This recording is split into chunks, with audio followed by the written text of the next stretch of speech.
highly respected our Central Council member from own region, CA Dr. Rohit Ruatia ji, our dynamic chairman of the Central India Regional Council, CA Ankur Goyal ji, CA Nirbhi Gandhi ji, Secretary CIRC, Vice Chairman Ankush Jain ji, and all the dignitaries and participants joined from the different parts, and highly respected today's learned speaker, Manoj Gupta sir. As we know that we are doing a 4 days webinar on bank audit and got a good response over that. And today's topic is agriculture advances and common mistakes under bank audit. And as we know that being a chartered accountant, bank audit is one of the most important work for the chartered accountant. And day by day, as we know that the different norms are prescribed by RBI banking companies. So for that purpose, for the updation of the same and for doing the same in a based manner, we have a learned faculties. So we will learn a lot of things, how the common mistakes are made by chartered accountant doing a bank audit. So first of all, I request Ankush Jain ji for formal opening remarks and welcome address. Vice Chairman CIRC Ankush Jain ji, I request you for a formal welcome address, some opening remarks. Thank you, Tiwari ji. Immediate past Secretary of CIRC. Very respected Central Council member CA Rohit Ruatia ji. Our esteemed speaker CA Manoj P. Gupta ji from Indore. Chairman of CIRC CA Ankur Goyal ji from Kanpur. Immediate past Chairman CA Ankur Kumar Gupta ji from Jaipur. Past Chairman of CIRC CA Nilesh Gupta ji. Secretary of CIRC CA Nirbhi Gandhi ji, or seniors of the profession and my dear friends, I once again welcome you all in this webinar series of CIRC, especially on bank audit. As we all are aware that banking sectors are the backbone of our economy, and as a chartered accountant, we are the safeguard of all the banking channels, all the banking factors, all the banking industries in the India also. And one more thing, ये जो assignment है particularly assignment बहुत ही limited time के लिए हम लोग बहुत ही limited period के लिए हमारे पास होता है. विद इन 4-5 डेज हम लोगों को इसमें रिपोर्टिंग करनी होती है, हमारा ऑडिट कंडक्ट करना होता है.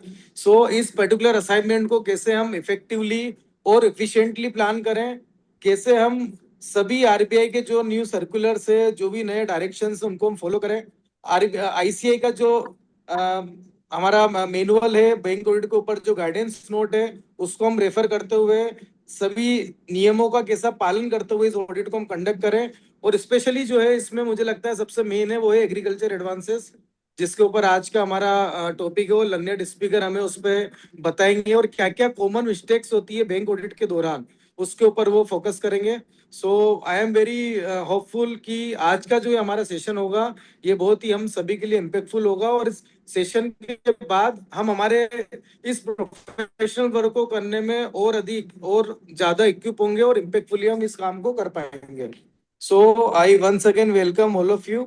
Over to you Tiwari ji. Thank you, Vice Chairman Ankush Jain ji, for addressing welcome address. I request our our Central Region Chairman, C. Ankur Goyal ji, for his words of wisdom, and also recognize the past Chairman of the CIRC, Nilesh Gupta sir, and immediate past Chairman of the CIRC, Ankur Kumar Gupta ji. So over to Ankur Goyal ji, your words of wisdom. Thank you so much, Jain bhai.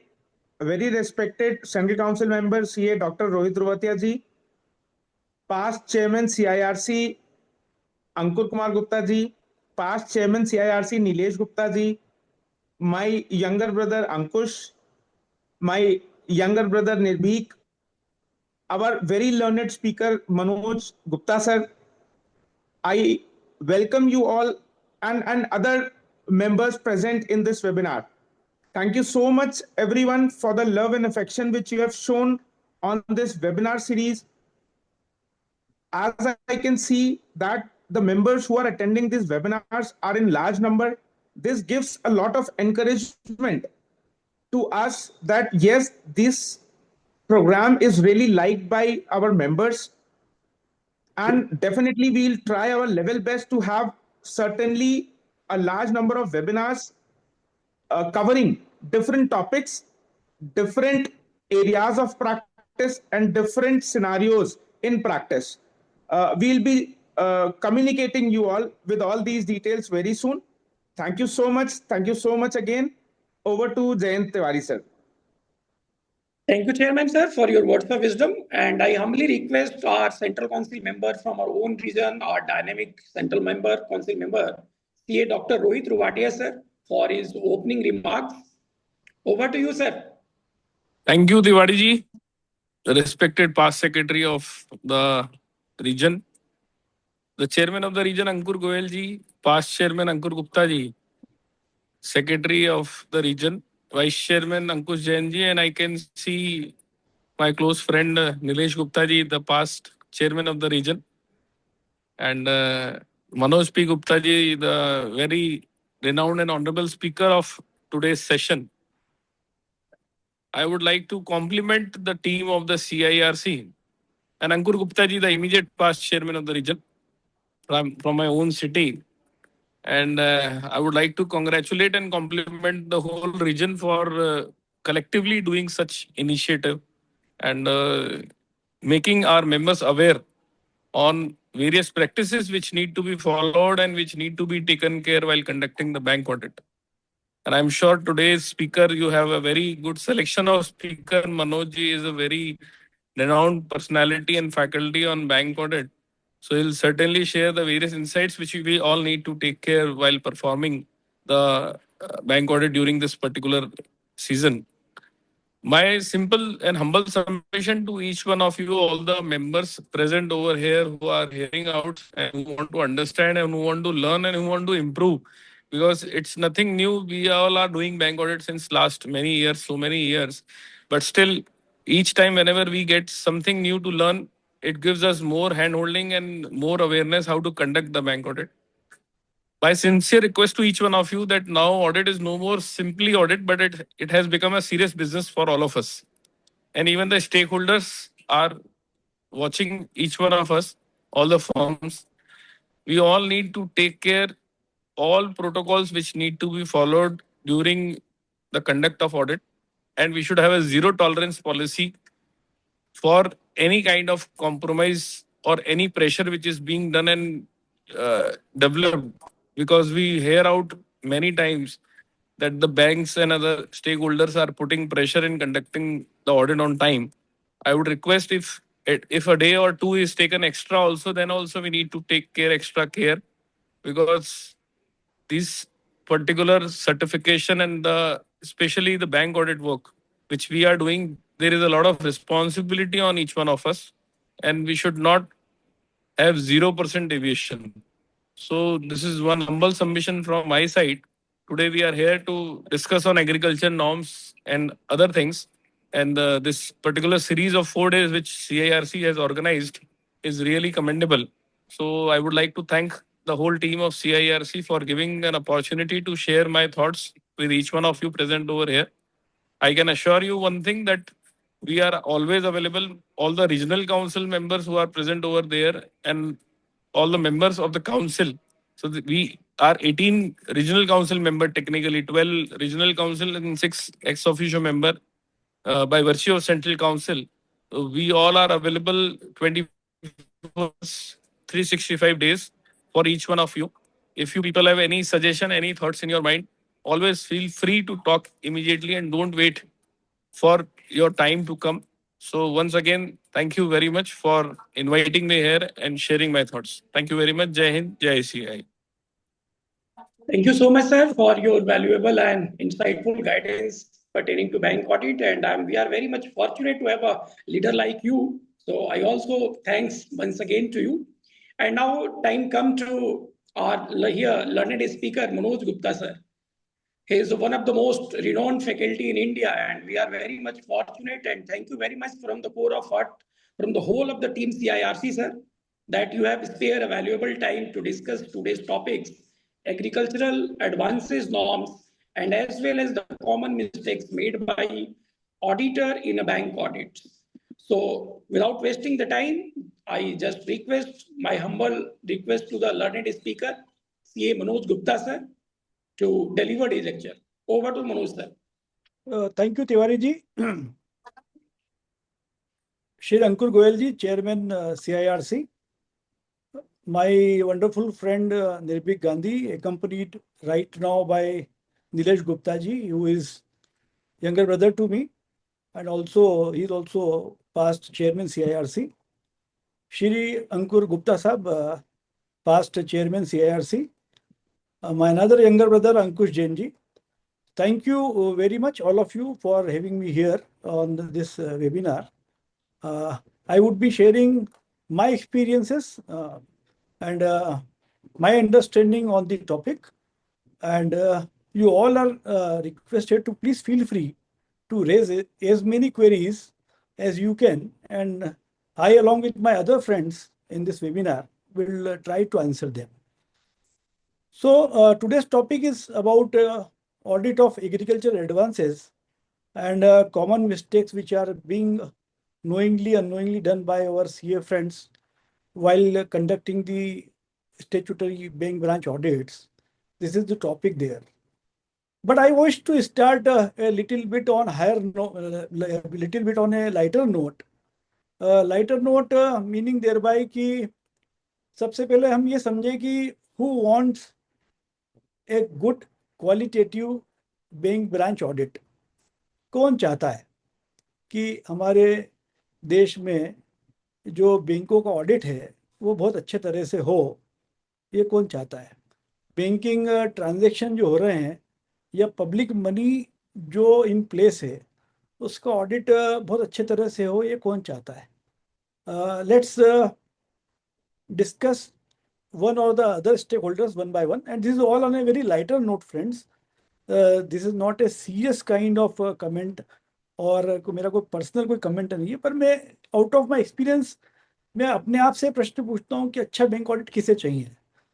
Reserve bank of India ये बोलता है कि अब सारा asset classification, income recognition through systems होगा, through computers होगा और उसमें कोई बहुत ज़्यादा मैनुअल इंटरवेंशन होता नहीं है.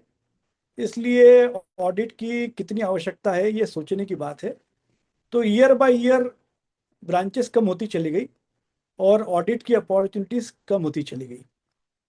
सेम व्यू IBA का है, जो इंडियन बैंक एसोसिएशन है, वो भी इन लाइन विथ RBI है. वो कहते हैं साहब कि हमारी जो मेंबर बैंक है सब बहुत मजबूत हैं और उनका सिस्टम खुद से ये निकाल पाता है कि सब कितना NPA है और कितना असेट जो है वो इनकम जनरेट कर पाती है. So why to have an external agency for an audit. It is very tedious job for all of us. तो हम क्यों ऑडिट करवाएं, ये भी IBA का कहना है. इसी तरह मिनिस्ट्री ऑफ फाइनेंस ने भी अपनी कंसर्न हमेशा दी है कि ब्रांचेस जो है ऑडिट के लिए दिन पे दिन कम होती चली जाए और उनकी उसमें एक साइलेंट कंसेंट रही. उसके बाद आते हैं bankers.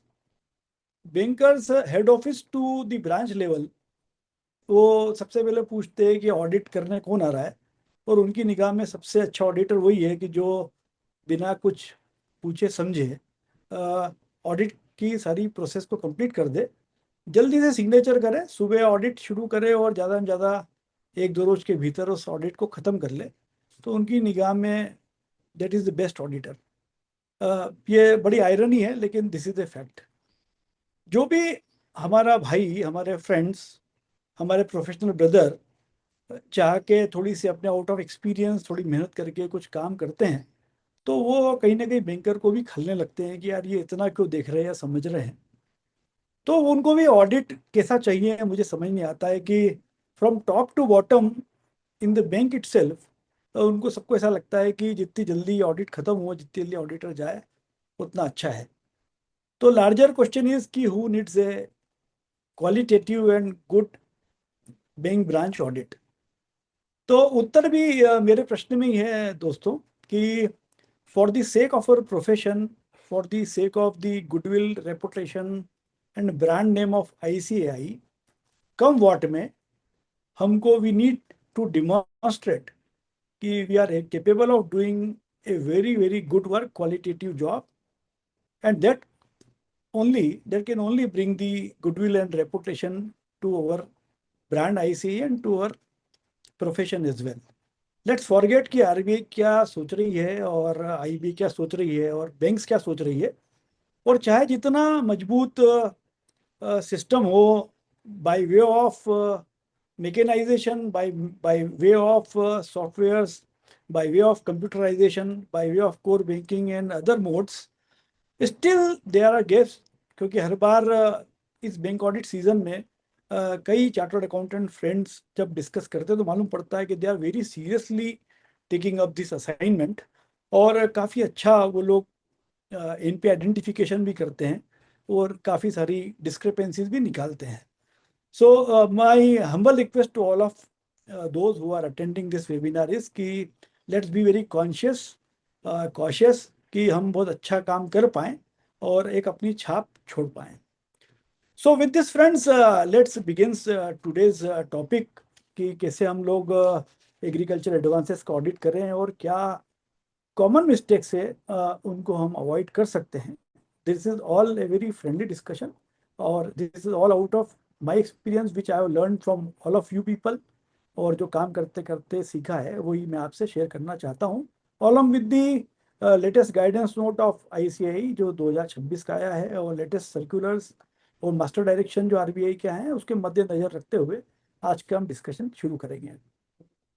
So friends, backdrop of the branch statutory audited, जैसे मैंने आपको कहा कि आरबीआई ने एक प्रोसेस लेट डाउन किया है विच स्टार्टेड फ्रॉम 2014 और 2020 आते आते तो काफ़ी उन्होंने इंसिस्ट किया कि इनकम रिकॉग्निशन और एसेट क्लासिफिकेशन जो सारा है वो सारा कंप्यूटर सिस्टम के माध्यम से होना चाहिए, उसमें गुंजाइश नहीं होना चाहिए कि मैनुअल इंटरवेंशन हो।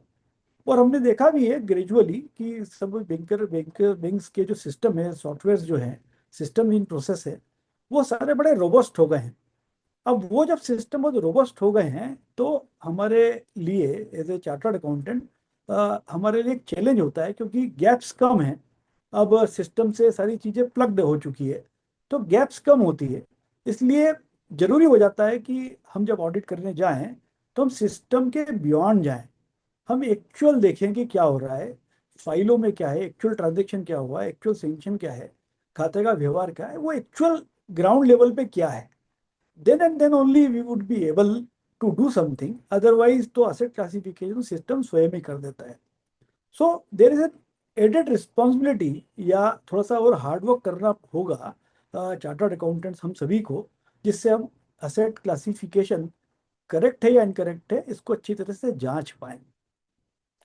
इसके अलावा इस बैंक ऑडिट में दो चीज़ें और जरूरी है जो कि इन सम और other they are covered in the LFR। One is about transaction audit, about a threshold limit, 10% of total advances. जो यदि कोई अकाउंट है आउट ऑफ से मान लो जो ब्रांच का टोटल एडवांस है उससे 10% के ऊपर जितने एडवांस है उसका हमको ट्रांजेक्शन ऑडिट करना होता है।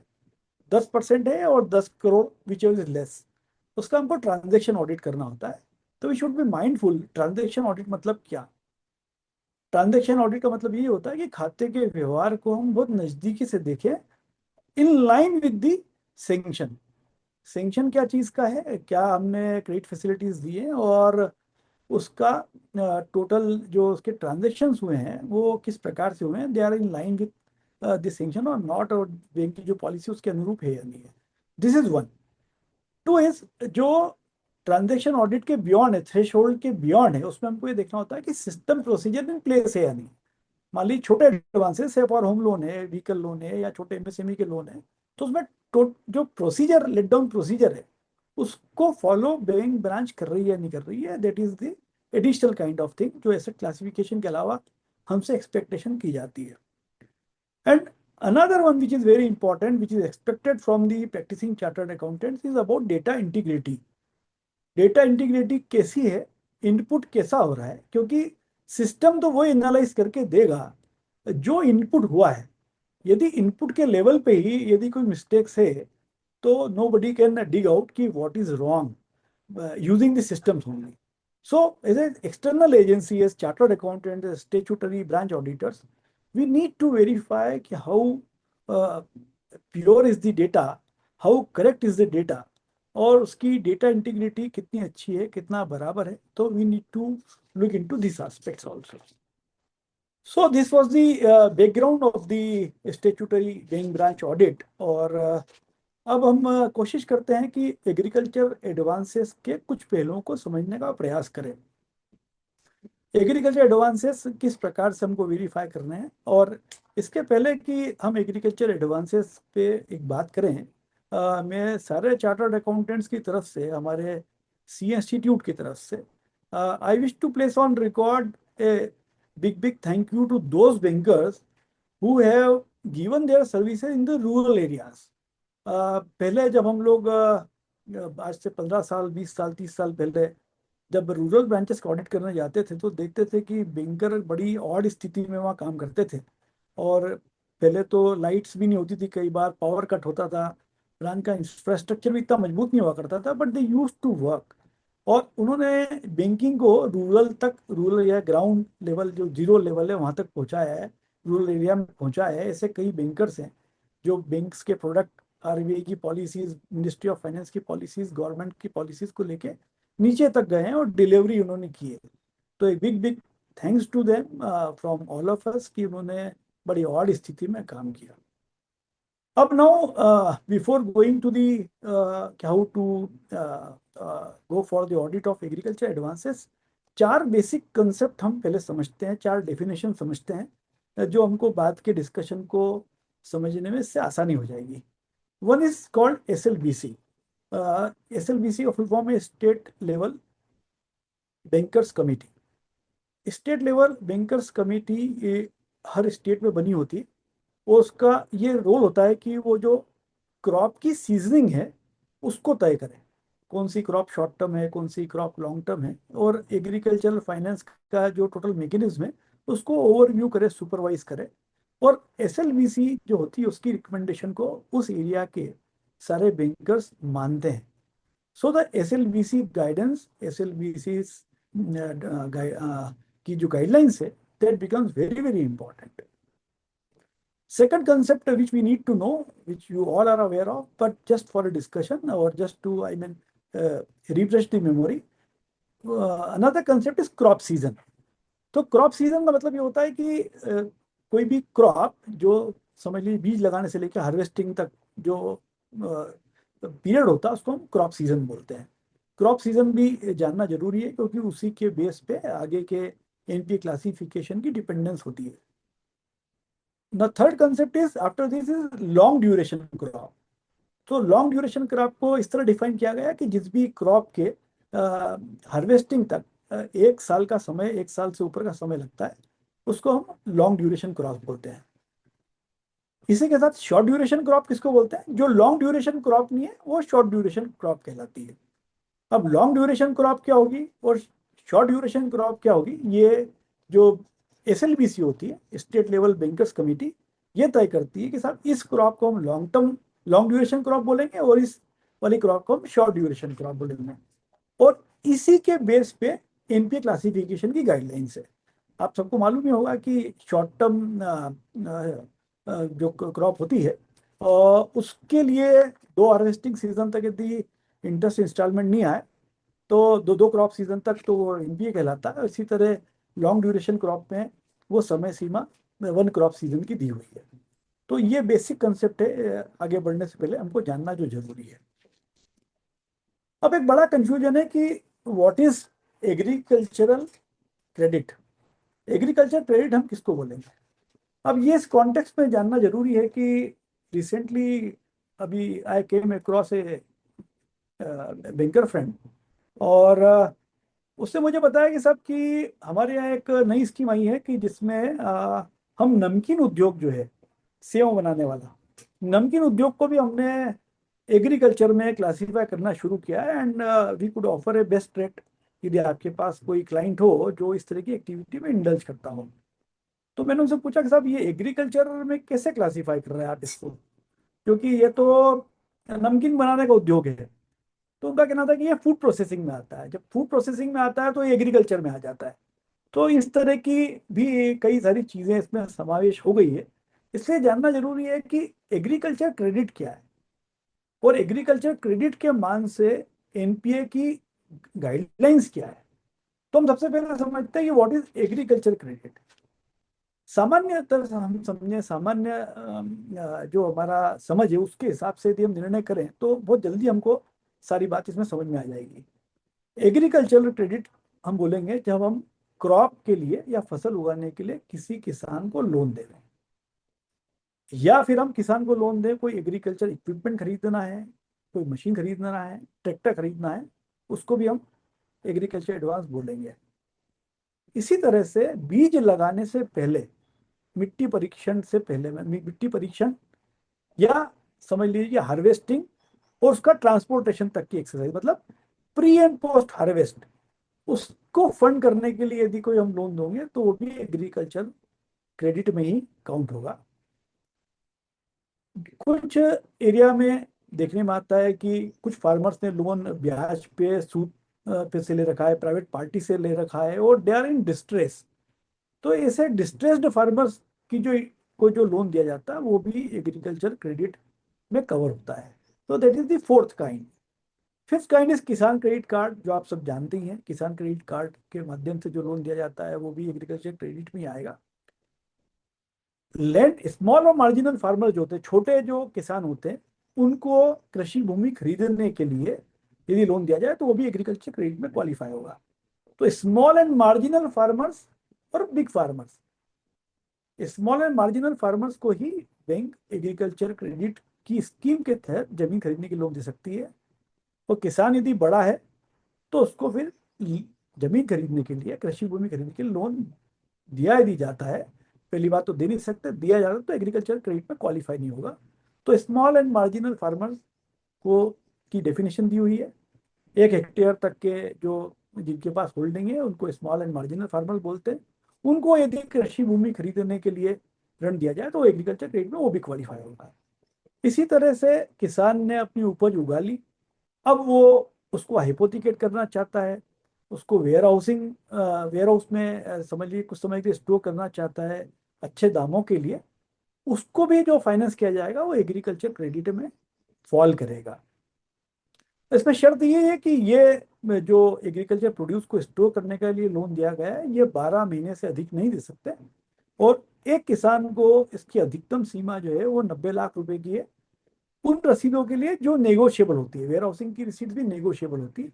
तो जो नेगोशिएबल वेयर हाउसिंग रिसीट होती है उसके लिए 90 लाख की सीमा है, और नेगोशिएबल यदि नहीं है वो वेयर हाउसिंग रिसीट तो उसकी सीमा 60 लाख रुपए की।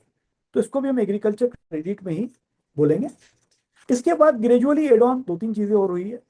यदि कोई किसान सोलर सिस्टम लगाना चाहता है पंप लगाने के लिए या ग्रिड से सपोर्ट के लिए, और सोलर सिस्टम इंस्टॉल करना चाहता है तो वो भी एग्रीकल्चर क्रेडिट में ही फॉल होगा। तो ये मोटा मोटा मैंने बता दिया इसके अंदर कि एग्रीकल्चर क्रेडिट में क्या होगा। अब इसके अलावा जो कुछ और एक्टिविटीज हैं which may be treated as agriculture advances, उनको भी एग्रीकल्चर एडवांस ट्रीट किया जा सकता है। पर जो एक्टिविटी मैंने अभी डिस्कस की है और अब मैं जो आपसे डिस्कस करूंगा उन दोनों में फर्क क्या होगा। डायरेक्ट क्रेडिट जो किसानों को दी जा रही है from sowing of the seed to the harvesting to the storage और एग्रीकल्चरल इंप्लीमेंट्स खरीदने की और कृषि भूमि खरीदने की, they will be covered by the NPA guideline जो शॉर्ट ड्यूरेशन क्रॉप और लॉन्ग ड्यूरेशन क्रॉप पे एप्लीकेबल होती है। अब मैं जो एग्रीकल्चर एक्टिविटीज आपसे डिस्कस कर रहा हूं उनमें 90 डेज नॉर्म्स एप्लीकेबल होंगे। वो कौन कौन सी एक्टिविटी होती है? दो वो कहलाती है कि ये भी एग्रीकल्चर एडवांस का ही पार्ट है, लेकिन इस पे जो 90 डेज ऑफ इंटरेस्ट पेमेंट यदि हमने नहीं किया इंटरेस्ट या इंस्टॉलमेंट का और 90 डेज का पीरियड ब्रीच हो गया तो एनपीए हो जाएगा। वो एग्रीकल्चर एक्टिविटी इस नॉलेज नॉर्म में कवर होगी। वो कवर होगी dairy, fishery, animal husbandry, bee keeping, storage, cold storage का कंस्ट्रक्शन, वेयर हाउस का construction, food and agro processing units, even loan to the startups up to 50 crore, export credit. इस तरह की activity कहलाएगी तो एग्रीकल्चर एडवांस के umbrella के तहत ही, पर इन पे 90 डेज का जो नॉर्म है इनपी क्लासिफिकेशन का वो लागू होगा। और जो पहले डिस्कस किया है उस पर शॉर्ट ड्यूरेशन क्रॉप और लॉन्ग ड्यूरेशन क्रॉप वाला एनपीए क्लासिफिकेशन का रूल लागू होगा। So this was the distinction कि क्या एग्रीकल्चरल क्रेडिट में आएगा, क्या एग्रीकल्चर एडवांसेस में आएगा।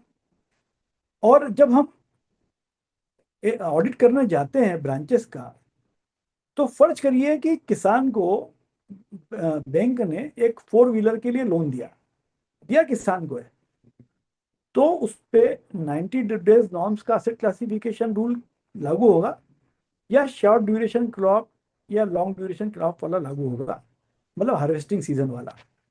So the answer is very clear. यदि किसान को एक व्हीकल लोन दिया है तो उस पर 90 डेज के नॉर्म जो है लागू होंगे। तो वी शुड बी माइंडफुल जब हम बैंक ब्रांच को ऑडिट करें, और जहाँ पे बहुत बड़ा सेगमेंट एग्रीकल्चर एडवांसेस का होगा, तो हमको ध्यान रखना पड़ेगा कि कहाँ पे क्या एनपीए के नॉर्म्स लागू होंगे और कहाँ पे जो related to the harvesting season है वो लागू होंगे। अब फ्रेंड्स हम आते हैं कि एग्रीकल्चर एडवांसेस का ऑडिट हम कैसे करें। अमूमन देखने में आया है कि रूरल ब्रांचेस में जो उसकी जो पूरी एसओपी है एडवांसेस की, वो फॉलो कई बार नहीं होती है। They are not that organised as compare to the urban branches, ऐसा अक्सर देखने में आया। अब टू बिगिन विथ, जब आप एग्रीकल्चर एडवांसेस देखना शुरू करें, और सबसे पहले यदि आप किसी फाइल को देखना शुरू करेंगे, तो एज एन ऑडिटर आपको अक्सर मालूम पड़ेगा कि उसमें लोन एप्लीकेशन फॉर्म ही नहीं लिया हुआ है, which is the first requirement. So as an auditor we need to see and examine कि भाई इसमें लोन एप्लीकेशन फॉर्म लिया है या नहीं लिया है। एप्लीकेशन फॉर्म लिया है तो उसको भरा है या नहीं भरा है, प्रॉपरली फिल्ड अप है या नहीं है, प्रॉपरली साइंड है या नहीं है, इंफॉर्मेशन करेक्टली भरी हुई या नहीं भरी हुई है, दैट वी नीड टू सी। सबसे ज़्यादा जरूरी इसके अलावा जो चीज़ होती है at the time of taking up the application is the inspection report. जो ब्रांच पे जो मैनेजर है, क्रेडिट मैनेजर है, या ब्रांच इनकम्बेंट ब्रांच इंचार्ज जो है, उसकी इंस्पेक्शन रिपोर्ट बहुत महत्वपूर्ण होती है एग्रीकल्चर एडवांसेस में। क्योंकि उस जो एग्रीकल्चर लैंड है और किसान है, वो जरूरी नहीं है एकदम near vicinity to the branch हो सकता है 30 किलोमीटर की दूरी पे हो, 40 किलोमीटर की दूरी पे हो, 60 किलोमीटर की दूरी पे हो, ऐसे रोडों पे हो जो इजीली एक्सेसिबल नहीं होती है। तो ब्रांच की जो विजिट रिपोर्ट है, that plays a very very important role, and if you find that missing, that should be a big big audit observation according to me. Process note जो बनता है लोन को सेंक्शन करने के लिए, वो प्रॉपरली बना है नहीं बना है। Ideally it should be prepared on the system itself. आजकल लोन प्रोसेसिंग के सॉफ्टवेयर हैं, तो होना आइडियली ये चाहिए कि वो सिस्टम के अंदर बना हुआ हो। कई बार जब सिस्टम के अंदर वो लोग बनाते हैं तो कई इनपुट वो अपने आप जो प्रोसेसिंग नोट है ले लेता है। So we should be mindful कि जो लोन सेंक्शन करने के लिए प्रोसेस नोट बनाया गया है वो प्रॉपर है या नहीं है, फाइल में है या नहीं है, और वो प्रॉपरली जो बैंक का सिस्टम है उसके अंदर बनाया या नहीं बनाया, या सिंपली एक प्रोसेस नोट का प्रिंट लेके हाथ से भर दिया गया है। वो नीड टू एग्जामिन कि बैंक की गाइडलाइन क्या है, उसमें बैंक को नेसेसरीली सिस्टम के अंदर बनाना है अपना प्रोसेस नोट, या उसके अलावा भी बना सकते हैं। That we need to examine as chartered accountants, as an auditor of that particular branch. फिर बात आती है जो सबसे महत्वपूर्ण होती है डेटा इंटीग्रिटी की, जहाँ तक हम बात करते हैं कि जो सेंक्शन किया गया है एग्रीकल्चर एडवांस को, उसके डेटा इनपुट प्रॉपर सिस्टम के अंदर गए नहीं गए हैं। असेट क्लासिफिकेशन के मान से भी ये जरूरी है। कंटिन्यूइंग द ओल्ड एग्जांपल की एक व्हीकल लोन किसान को दिया और उसको लिंक कर दिया हमने हार्वेस्टिंग सीजन से, शॉर्ट ड्यूरेशन क्रॉप और लॉन्ग ड्यूरेशन क्रॉप के साथ, तो उसमें सिस्टम कभी एनपी नहीं करेगा जब तक 1 साल का पीरियड नहीं बीत जाए। विजे विज अब चूंकि व्हीकल लोन लिया है तो 90 डेज तक यदि किस्त और उसकी प्रिंसिपल का पेमेंट नहीं हुआ है तो फिर वो एनपीए 90 दिन में होना चाहिए। इसलिए जो लोन सेंक्शन किया गया है उसकी जो डेटा इनपुट है वो प्रॉपर है या नहीं है, प्रॉपर उसकी कोडिंग हुई है नहीं हुई है, उसका रिपेमेंट क्या डाला गया है, उसकी ब्याज दर क्या लिखी गई, ये सब हमको जानना जरूरी है। तो ड्यूरिंग द ईयर जो लोन सेंक्शन हुए हैं, ऐसा मेरा मत है, मेरा सजेशन है आप सभी को कि ड्यूरिंग द ईयर जितने लोन हुए हैं, हर प्रोडक्ट के लोन को आप चुन लें और उनको एग्जामिन करें कि इनके डेटा इनपुट इनके प्रॉपर हुए या नहीं हुए।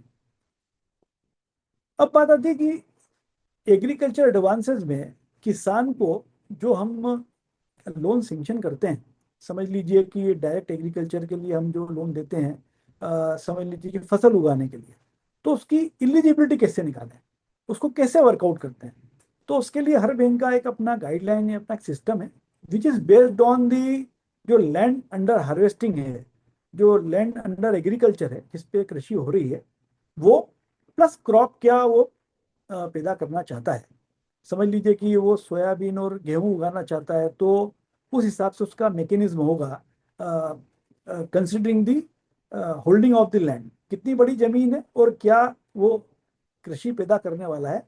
उस बेसिस पे there would be a loan eligibility which will be calculated, और उसके लिए हर बैंक का आपको गाइडलाइन मिलेगा और उससे आपको असेसमेंट हो पाएगा कि ये प्रॉपर इन्होंने लोन उसको असर्टेन किया है या नहीं किया है। तो that we need to examine while doing the bank branch audit.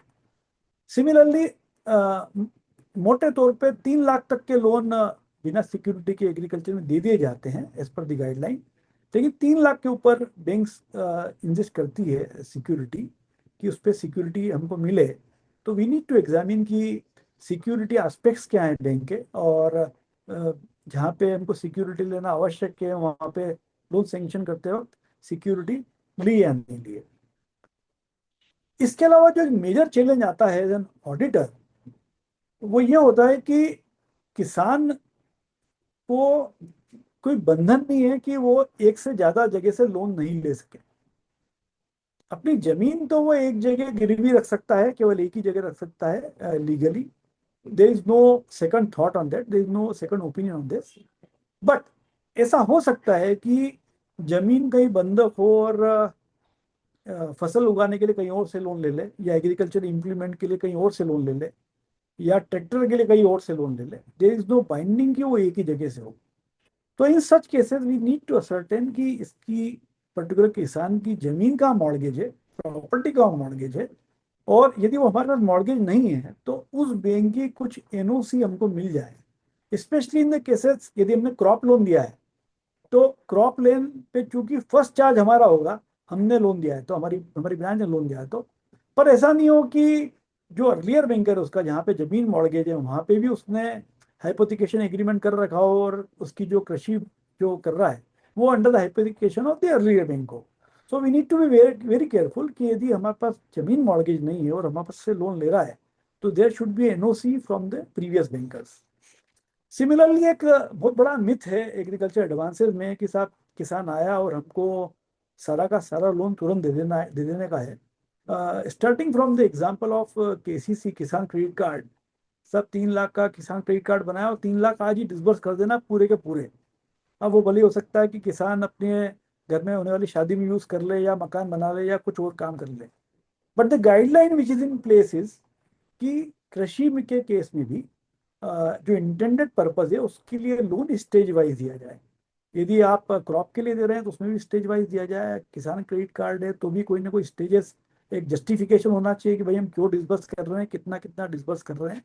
So as an auditor we need to verify कि इसका डिसबर्समेंट किस तरह से हो रहा है, और डिसबर्समेंट अकॉर्डिंग टू स्टेजेस है या नहीं है। That we need to examine, we need to see, और यदि हमको लगता है कि there is abnormality we definitely need to comment on that. Similarly कई केसेस में क्या होता है कि मान लीजिए कि हमको असेट की वैल्यू डालनी है, से फॉर एग्जांपल कि हमको असेट क्लासिफिकेशन करना है और कोई अकाउंट स्लिप हो रहा है सब स्टैंडर्ड कैटेगरी में, तो वैल्यू ऑफ क्रॉप क्या लिखे हम। वैल्यू वो कहेगा साहब किसान के पास तो जमीन है और कृषि भी है पर पैसा नहीं दे पा रहा है। तो इन सच केसेस यदि हम कोई वैल्यू ऑफ सिक्योरिटी लिख रहे हैं तो उसमें हमारे पास जो मेजरली एक एविडेंस अवेलेबल है, that is the branch inspection report. If you find at any place की कोई वैल्यू ऑफ सिक्योरिटी से इम्पैक्ट आ सकता है, जैसे असेट क्लासिफिकेशन में यदि सब स्टैंडर्ड है और अनसिक्योर्ड पोर्शन यदि है तो अनसिक्योर्ड पोर्शन पे प्रोविजनिंग ज़्यादा होगी।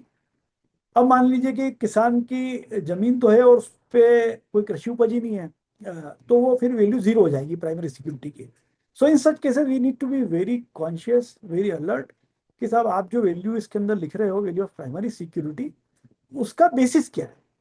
उसका लार्जली बेसिस एक होता है, वो होता है कि ब्रांच की क्रेडिट मैनेजर की या ब्रांच इनकम्बेंट की एक विजिट रिपोर्ट होती है, जिसमें लिखा होता है कि मैंने एग्जामिन किया है कि ये कृषि है या इसका कृषि की उपज यहाँ पे इसने स्टोर की हुई है, likewise. But we need something कि जिससे हम सब्सटेंशिएट कर सकें उसकी वैल्यू को। सिमिलरली एक बहुत मेजर चैलेंज आता है एग्रीकल्चर एडवांसेस के केस में, specially in rural areas, about the security इन्फोर्सेबिलिटी।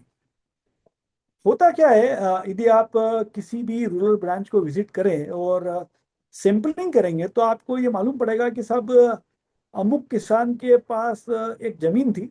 अब जब उसकी डेथ हुई तो उनके 2 बच्चे थे, उनमें वो जमीन बढ़ गई, फिर 2 बच्चों के बच्चे हुए तो फिर उनमें जमीन बढ़ गई। अब मान लीजिए कि जमीन बढ़ गई, पर समझ लीजिए कोई एविडेंस आपके पास नहीं है, and some person has came to the branch की साहब ये जो जमीन है ये मुझे मॉर्गेज करनी है, पर एक्चुअली उसका कोई बंटवारा हो चुका है या उसमें कोई लीगल इशू है या कोई समझ लीजिए कि कोई केस कोई पे चल रहा है, तो उसकी अवेयरनेस कैसे हो। तो इन सब केसेस में अगेन ब्रांच की जो रिपोर्ट होती है वो बड़ी महत्वपूर्ण होती है, क्योंकि एज एन ऑडिटर हमारे लिए पॉसिबल नहीं है, unlike the visiting the units of urban branches. शहरों में जो ब्रांचेस है हम उनकी इंडस्ट्रीज को विजिट करके कुछ ना कुछ एग्जामिन कर लेते हैं, पर अर्बन रूरल एरियाज में that would be a big challenge to know about the sanctity of the title of the property which is being mortgaged।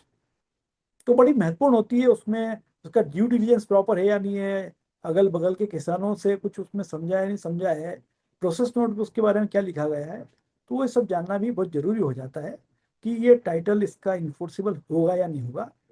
साथ ही as an auditor we need to examine इसके जो revenue records हैं, P1 P2 खसरा खतौनी इसको हम बोलते हैं, वो इन प्लेस है नहीं है या नहीं, काम आ रहा है या नहीं आ रहा है किसान का, इस पे कोई चार्ज तो क्रिएटेड नहीं है। वो सब हमको जो रेवेन्यू रिकॉर्ड्स हैं, जो लैंड रिकॉर्ड होते हैं, उससे हमको मालूम पड़ता है। वो we need to examine this documents. We need to see कि जो उसकी भूरण पुस्तिका है, जो एग्रीकल्चर लैंड का टाइटल जिससे आता है, या तो रजिस्ट्री हो या भूरण पुस्तिका है, वो ओरिजिनल है या नहीं है, ओरिजिनल कहीं मॉर्गेज तो नहीं है, ब्रांच के पास क्या अवेलेबल है, ओरिजिनल हमको वेरीफाई करने के लिए अवेलेबल हो रही है नहीं हो रही है, that we need to examine, we need to see, ताकि सिक्योरिटी क्रिएशन इंटैक्ट हो। कई बार ये देखने में आता है कि साहब भूरण पुस्तिका ही नहीं है available, so that would be big challenge, या है तो डुप्लीकेट वाली है, तो उसको कैसे हम इंश्योर करें कि साहब ये कहीं और मॉर्गेज नहीं है। उसके लिए then we need to go to the tehsildar office and see कि भाई इस लैंड पे कोई चार्ज क्रिएटेड है या नहीं है। तो ये सब observation while doing the agriculture advances ये सब आ सकते हैं, and we need to be very particular on this security aspect कि ये इसका टाइटल क्लियर हो, इसका चार्ज क्रिएशन करने में बैंकों को प्रॉब्लम नहीं हो, बैंक के पक्ष में प्रॉपरली इसका चार्ज क्रिएट हुआ हो, और यदि कोई इसका टैक्स पेमेंट है तो वो भी उसके जो रसीद है वो जो लैंड ओनर उसके नाम पे हो। ये सब एज एन ऑडिटर हमको एग्जामिन करना जरूरी है। साथ ही साथ उसकी सर्च और लीगल टाइटल ओपिनियन रिपोर्ट भी होगी जो बैंक के इंटरनल एडवोकेट्स आई होगी, वो भी we need to go it thoroughly कि ये प्रॉपर है या नहीं है, और उसमें जो डॉक्यूमेंट सुझाए गए हैं वो बैंक ने लिए या नहीं लिए। नॉर्मली बैंक की सर्च रिपोर्ट में एडवोकेट लिखते हैं कि this documents will be required for creating a proper mortgage. So as an auditor we need to see whether branch has obtained all these documents or not. So we need to verify on a case to case basis, her search report को हम लें, specially जो नए advances हुए हैं उनको देखें कि उनकी जो टाइटल ओपिनियन रिपोर्ट आई है उसमें जो डॉक्यूमेंट सुझाए हैं एडवोकेट ने वो सारे के सारे ब्रांच ने लिए या नहीं लिए for creating a proper mortgage. इसी तरह से कोई वैल्यूएशन रिपोर्ट हो तो उसका भी हम कॉग्निजेंस लें एज एन ऑडिटर, इसका वैल्यूएशन क्या आ रहा है, बैंक ने अपने प्रोसेस नोट में क्या लिखा है, ये भी हमको देखना चाहिए, समझना चाहिए। एक और इम्पॉर्टेंट चीज जो एग्रीकल्चर एडवांसेस में देखने में आती है which can be suitably covered in our later discussion जब हम एनपीए क्लासिफिकेशन की बात करेंगे, वो ये कि जो लोन की सर्विसिंग है पोस्ट डिसबर्समेंट वो किस प्रकार से हो रही है, किसी दूसरे खातों से पैसा आता है या किसान अपनी उपज बेच के पैसा ला के उसमें पैसा भरता है, what is the source of credit, ये भी हमको एज एन ऑडिटर देखना चाहिए। और मैंने अपने डिलीब्रेशन की शुरुआत में ही कहा था कि 10% से ऊपर का यदि कोई अकाउंट है टोटल ब्रांच के एडवांसेस का, तो उसका हमको ट्रांजैक्शन ऑडिट करना जरूरी है। ट्रांजैक्शन ऑडिट मतलब नेसेसरीली कि हम उसके अकाउंट में जो ऑपरेशन साल भर में हो उसको एग्जामिन करें। जब हम एग्जामिन करेंगे तो हमको समझ में आएगा कि क्रेडिट्स का सोर्स क्या है। तो क्रेडिट का सोर्स लार्जली जो एग्रीकल्चर प्रोड्यूस को सेल किया है उससे लार्जली होना चाहिए। प्रैक्टिकली नहीं होता है, that is a different issue, but an auditor we should comment on that कि भाई सोर्स क्या है इसका। इसी तरह जैसे मैंने आपको बताया कि जो नॉन एग्रीकल्चर एडवांसेस हैं उसकी टैगिंग कहीं एग्रीकल्चर क्रेडिट के जो नॉर्म्स उसके तहत नहीं हो जाए। We need to be very very very vigilant on this. इसके बाद जो महत्वपूर्ण एक बात आती है रूरल ब्रांचेस के एडवांसेस को ऑडिट करने में और एग्रीकल्चर एडवांसेस का ऑडिट करने में, वो आती है अबाउट इंटरेस्ट सबवेंशन। किसान को स्ट्रेंथन करने के लिए there lot of government schemes, जिसमें से एक महत्वपूर्ण है इंटरेस्ट सबवेंशन की, कि जो किसान है उसको कम दरों पे, कम ब्याज दरों पे लोन कैसे मिले, तो बैंक को उसकी कॉस्ट नहीं लगे, इसके लिए सरकार अलग से उसको एक सब्सिडी के रूप में सबवेंशन देती है, ब्याज की छूट देती है। आरबीआई ये कहता है कि if you are doing statutory audit of a branch जहां पे इंटरेस्ट सबवेंशन का इशू इन्वॉल्व है, तो that should be verified very thoroughly because of the fact, क्योंकि हमारे सर्टिफिकेट से सबवेंशन की एक्यूरेसी तय होती है। और कई बार क्या होता है कि डेटा इनपुट यदि गलत है, इंटर सबवेंशन की शीट सारी सिस्टम जनरेटेड होती है, but if data input is correct तो इंटर सबवेंशन का फिगर भी गलत हो जाएगा। अब लेट्स सी कि क्या क्या उसके हमको पैरामीटर्स एग्जामिन करने चाहिए। Let's discuss one by one and thereafter we would be in a position to ascertain कि इंटरेस्ट सबवेंशन की कैलकुलेशन प्रॉपर सिस्टम कर रहा है या नहीं कर रहा है, जो इनका सॉफ्टवेयर है, whether it is generating a proper report or not. So as an auditor what we need to see, तो फर्स्ट एंड फॉरमोस्ट इज कि लार्जली इंटरेस्ट सबवेंशन मिलता है 3 लाख तक के जिसने लोन लिया उस बारोवर को। तो वी नीड टू सी कि इसमें कौन कौन से बारोवर इनलिस्टेड हैं। 3 लाख से ऊपर वाले कहीं तो नहीं आ गए इसके अंदर। This is one. सबवेंशन उसको मिलता है जो लोन का रीपेमेंट समय से करे। तो हमको ये देखना होगा कि मान लीजिए कि किसी किसान ने रीपेमेंट समय पे नहीं किया, तो कहीं उसका नाम तो सबवेंशन की लिस्ट में नहीं है। There should be regular repayment for getting the subvention. फिर third is what is the period of subvention. Subvention कितने पीरियड के लिए दिया जाएगा? So that the period is starting from the date of disbursement till the repayment or till the date of repayment which has been decided during the course of sanction which was earlier.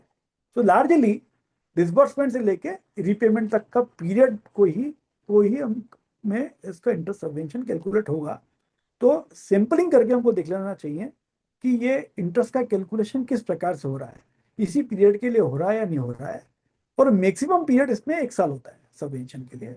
तो वो भी हमको अपने parameter में देख लेना चाहिए कि इंटरेस्ट की कैलकुलेशन सबवेंशन की किस प्रकार से हो रही, इसकी डेटा एक्यूरेसी कितनी है।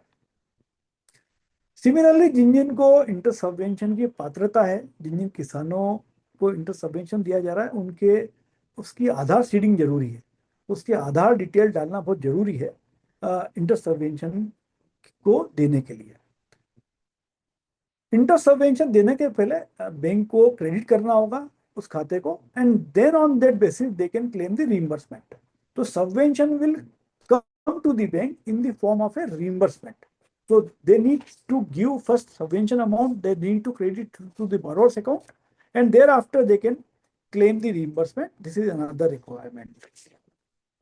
साथ में हमको ये भी देखना चाहिए कि कोई ऐसे अपात्र किसान तो इसमें शामिल नहीं हो गए जिसमें केवल कोई बुक एंट्री से पैसा आ गया है, जिसको हम कई बार देखते हैं कि किसान क्रेडिट कार्ड के रोल ओवर में कई बार डेबिट एंट्री क्रेडिट एंट्री करके भी उस खाते को ठीक मान लेता है सिस्टम, या ठीक कर दिया जाता है। पर ऐसे cases will not qualify for the interest subvention, and as an auditor we need to check all this कि इंटरेस्ट सबवेंशन जो है वो सही पात्र कृषक को मिला या नहीं मिला, कोई अपात्र आदमी तो इसके अंदर नहीं जुड़ गया। So this is about inter-subvention and agriculture advances. Now friends, come the important area of our topic, which is NPA classification. NPA classification वो भी एग्रीकल्चर एडवांसेस में कैसे किया जाए। बहुत चैलेंजिंग होता है ये, चैलेंजिंग होने की बहुत वजह भी है उसकी। उसको हम डिस्कस करते हैं कि कैसे हम इसको we can try and dig it out कि क्या कैसे हम उसको एनपीए क्लासीफाई करें। जो ब्रांच ने या ब्रांच सिस्टम ने उनको स्टैंडर्ड बना रखा है, पर एक्चुअली वो खाते सारे एनपी हैं।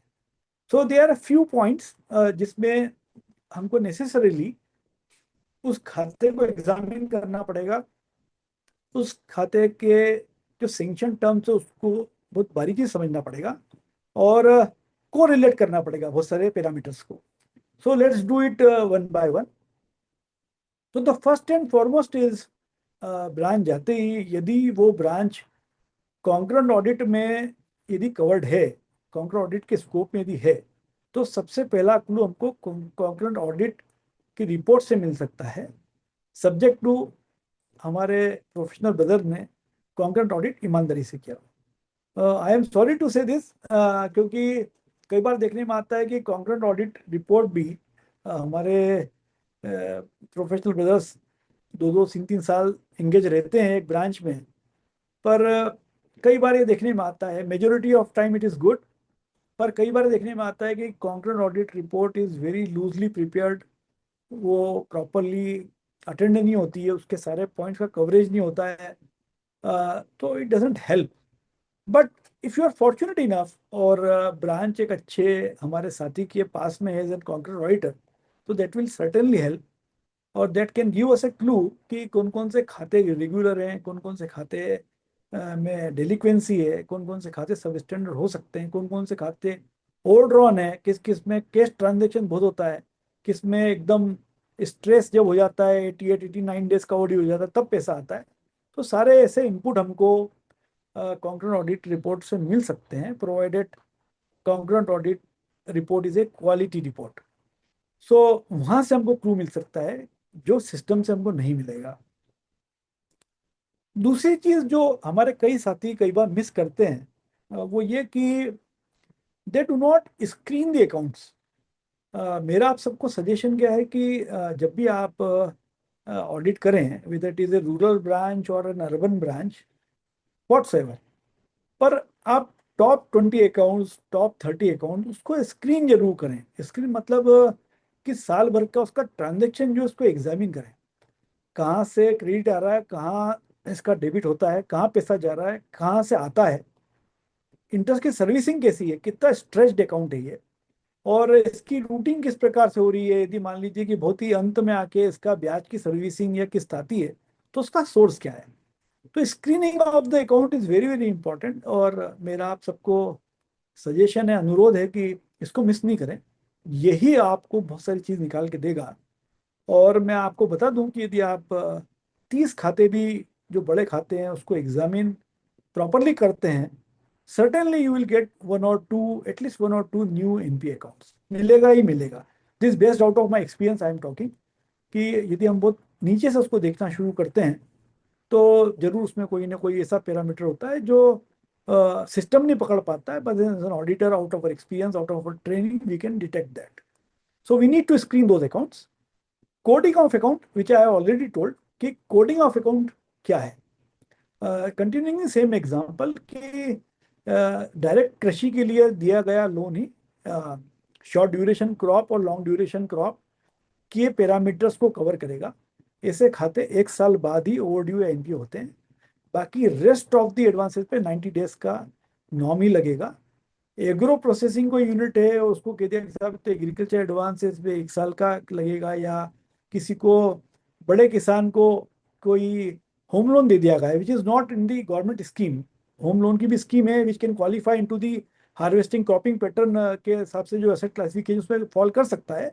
पर लार्जली कोई बड़े किसान को कोई होम लोन दिया हो तो डेफिनेटली उस पर 90 डेज के नॉम ही लगेंगे। तो कोडिंग क्या है उसकी, मतलब उसको कौन से प्रोडक्ट में क्लासीफाई किया है, ब्रांच ने वो जानना बहुत जरूरी है, क्योंकि सिस्टम में यदि हमने डाल दिया कि ये तो सब कोर एग्रीकल्चर क्रेडिट ही है, तो वो 90 डेज के नॉर्म की जगह 1 साल का नॉर्म लगाना शुरू करेगा सिस्टम। तो we need to verify this also. Restructuring of accounts कई बार देखने में आता है कि आउट ऑफ नेचुरल कैलेमिटी, क्योंकि हमारा किसान छोटा है, कम रिसोर्स वाला है, तो कई बार उसको मार पड़ती है कि उसकी फसल खराब हो गई, नेचुरल कैलेमिटी हो गई, तो फसल खराब हो जाती है। अतिवृष्टि हो गई, ज़्यादा पानी गिर गया या पानी बिल्कुल नहीं गिरा, कुछ भी हो सकता है। ऐसे केसेस में if the bank decides, if the state levels bankers committee decide कि साहब इन जो प्रभावित किसान हैं उनके खातों को रिस्ट्रक्चर कर दिया जाए, तो दैट इज परमिजिबल कि ऐसे किसानों के खाते को रिस्ट्रक्चर कर दिया जाए जिनको प्राकृतिक आपदा से नुकसान हुआ है। पर as an auditor what we need to examine first and foremost is, यदि अकाउंट रिस्ट्रक्चर हुआ है तो it will not be downgraded. यदि प्राकृतिक आपदा आई है, नेचुरल कैलेमिटी आई है और खाता रिस्ट्रक्चर हुआ है, तो it will not be downgraded, which is not the case यदि अर्बन एरिया की कोई एमएसएमई को लोन दे रहे हैं या कोई और इंडस्ट्री को लोन दे रहे हैं, तो वहां पे रिस्ट्रक्चर होगा तो डाउनग्रेड हो जाएगा। पर आउट ऑफ नेचुरल कैलेमिटी यदि कोई एग्रीकल्चर एडवांस को रिस्ट्रक्चर किया जाता है तो वो डाउनग्रेड नहीं होगा, it will continue to be standard. और जो उसके नए इंटरेस्ट इंस्टॉलमेंट रीपेमेंट की तिथियां तय की गई है उसको तय करके ही फिर आगे उसका असेट क्लासिफिकेशन तय होगा, लेकिन रिस्ट्रक्चरिंग करने भर से वो अकाउंट डाउनग्रेड नहीं होगा। मेजॉरिटी ऑफ द बैंकर्स के पास सिस्टम है इस प्रकार का कि वो कौन कौन से अकाउंट रिस्ट्रक्चर किए हैं उसकी लिस्ट आपको दे देंगे कि ड्यूरिंग द ईयर कौन कौन से अकाउंट रिस्ट्रक्चर हुए हैं, उसके पहले साल में कौन से हुए हैं, तो that will give you enough idea कि कौन कौन से खाते रिस्ट्रक्चर हुए। अब as an auditor what we need to see, हमको क्या देखना है? हमको सबसे पहले ये देखना है कि जो रिस्ट्रक्चरिंग की गई है उसका जेन्युइन कॉज है या नहीं। केवल रिस्ट्रक्चरिंग का पावर है या गाइडलाइन है तो रिस्ट्रक्चर कर दिया गया, या there was actual need of doing the restructuring. This is what we need to examine first. Number 2 is, जब अकाउंट रिस्ट्रक्चर होगा तो there should be an application by the farmer कि साहब मेरे खाते को रिस्ट्रक्चर किया जाए, and there would be a fresh loan documentation जो कि रिस्ट्रक्चर्ड की जो टर्म्स एंड कंडीशन है उसको कैप्चर करेगा, नया लोन डॉक्यूमेंट। एक हमारे फ्रेंड, करीब आज से 4-5 साल पहले का वाक्य, एक हमारे फ्रेंड गए एक रूरल ब्रांच में और उन्होंने बताया कि साहब यहाँ की तो सारे बैंक खातों को उन्होंने रिस्ट्रक्चर कर दिया है, और रिस्ट्रक्चर भी बड़े मज़ेदार तरह से किया है। तो मैंने पूछा था कैसे किया, तो उन्होंने कहा साहब एक ही एप्लीकेशन फॉर्म बनाया, मतलब एक हाथ से आवेदन लिखा और सारे किसानों के सिग्नेचर उस पर करा लिए कि साहब हमारे खाते को रिस्ट्रक्चर किया जाए। So that is not the proper method of doing it. We need to be very careful while dealing this kind of, if you come across this kind of situation. Restructuring की guideline हम समझे, restructuring का document हो, restructuring का process note हो, restructuring का आवेदन हो, we need to examine all this before we treat that particular account as restructured one. So we need to be very careful on this. Similarly, मान लीजिए कोई वेयर हाउसिंग के लिए या कोल्ड स्टोरेज के लिए, या समझ लीजिए फूड प्रोसेसिंग इंडस्ट्री जो कि एग्रीकल्चर के एम्बिट में आती है पर 90 डेज नॉर्म उस पर लगता है, वो भी कोई एडवांस आपकी कोई ब्रांच में हो तो उसमें आपको DCCO देखना जरूरी है। DCCO मतलब date of commencement of commercial operation.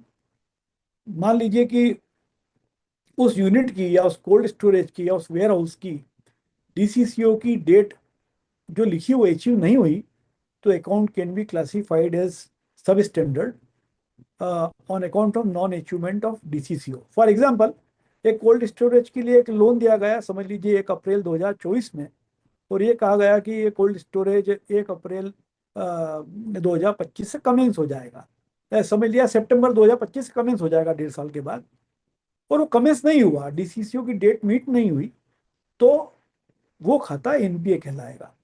तो आपको ये देखना है जब आप ब्रांचेज में जाएं कि फार्म क्रेडिट जो किसान को डायरेक्ट कृषि के लिए लोन दिया, उसके अलावा यदि इस प्रकार के कोई और टर्म लोन्स हैं ब्रांच में, तो उनकी डेट ऑफ डीसीसीओ क्या है?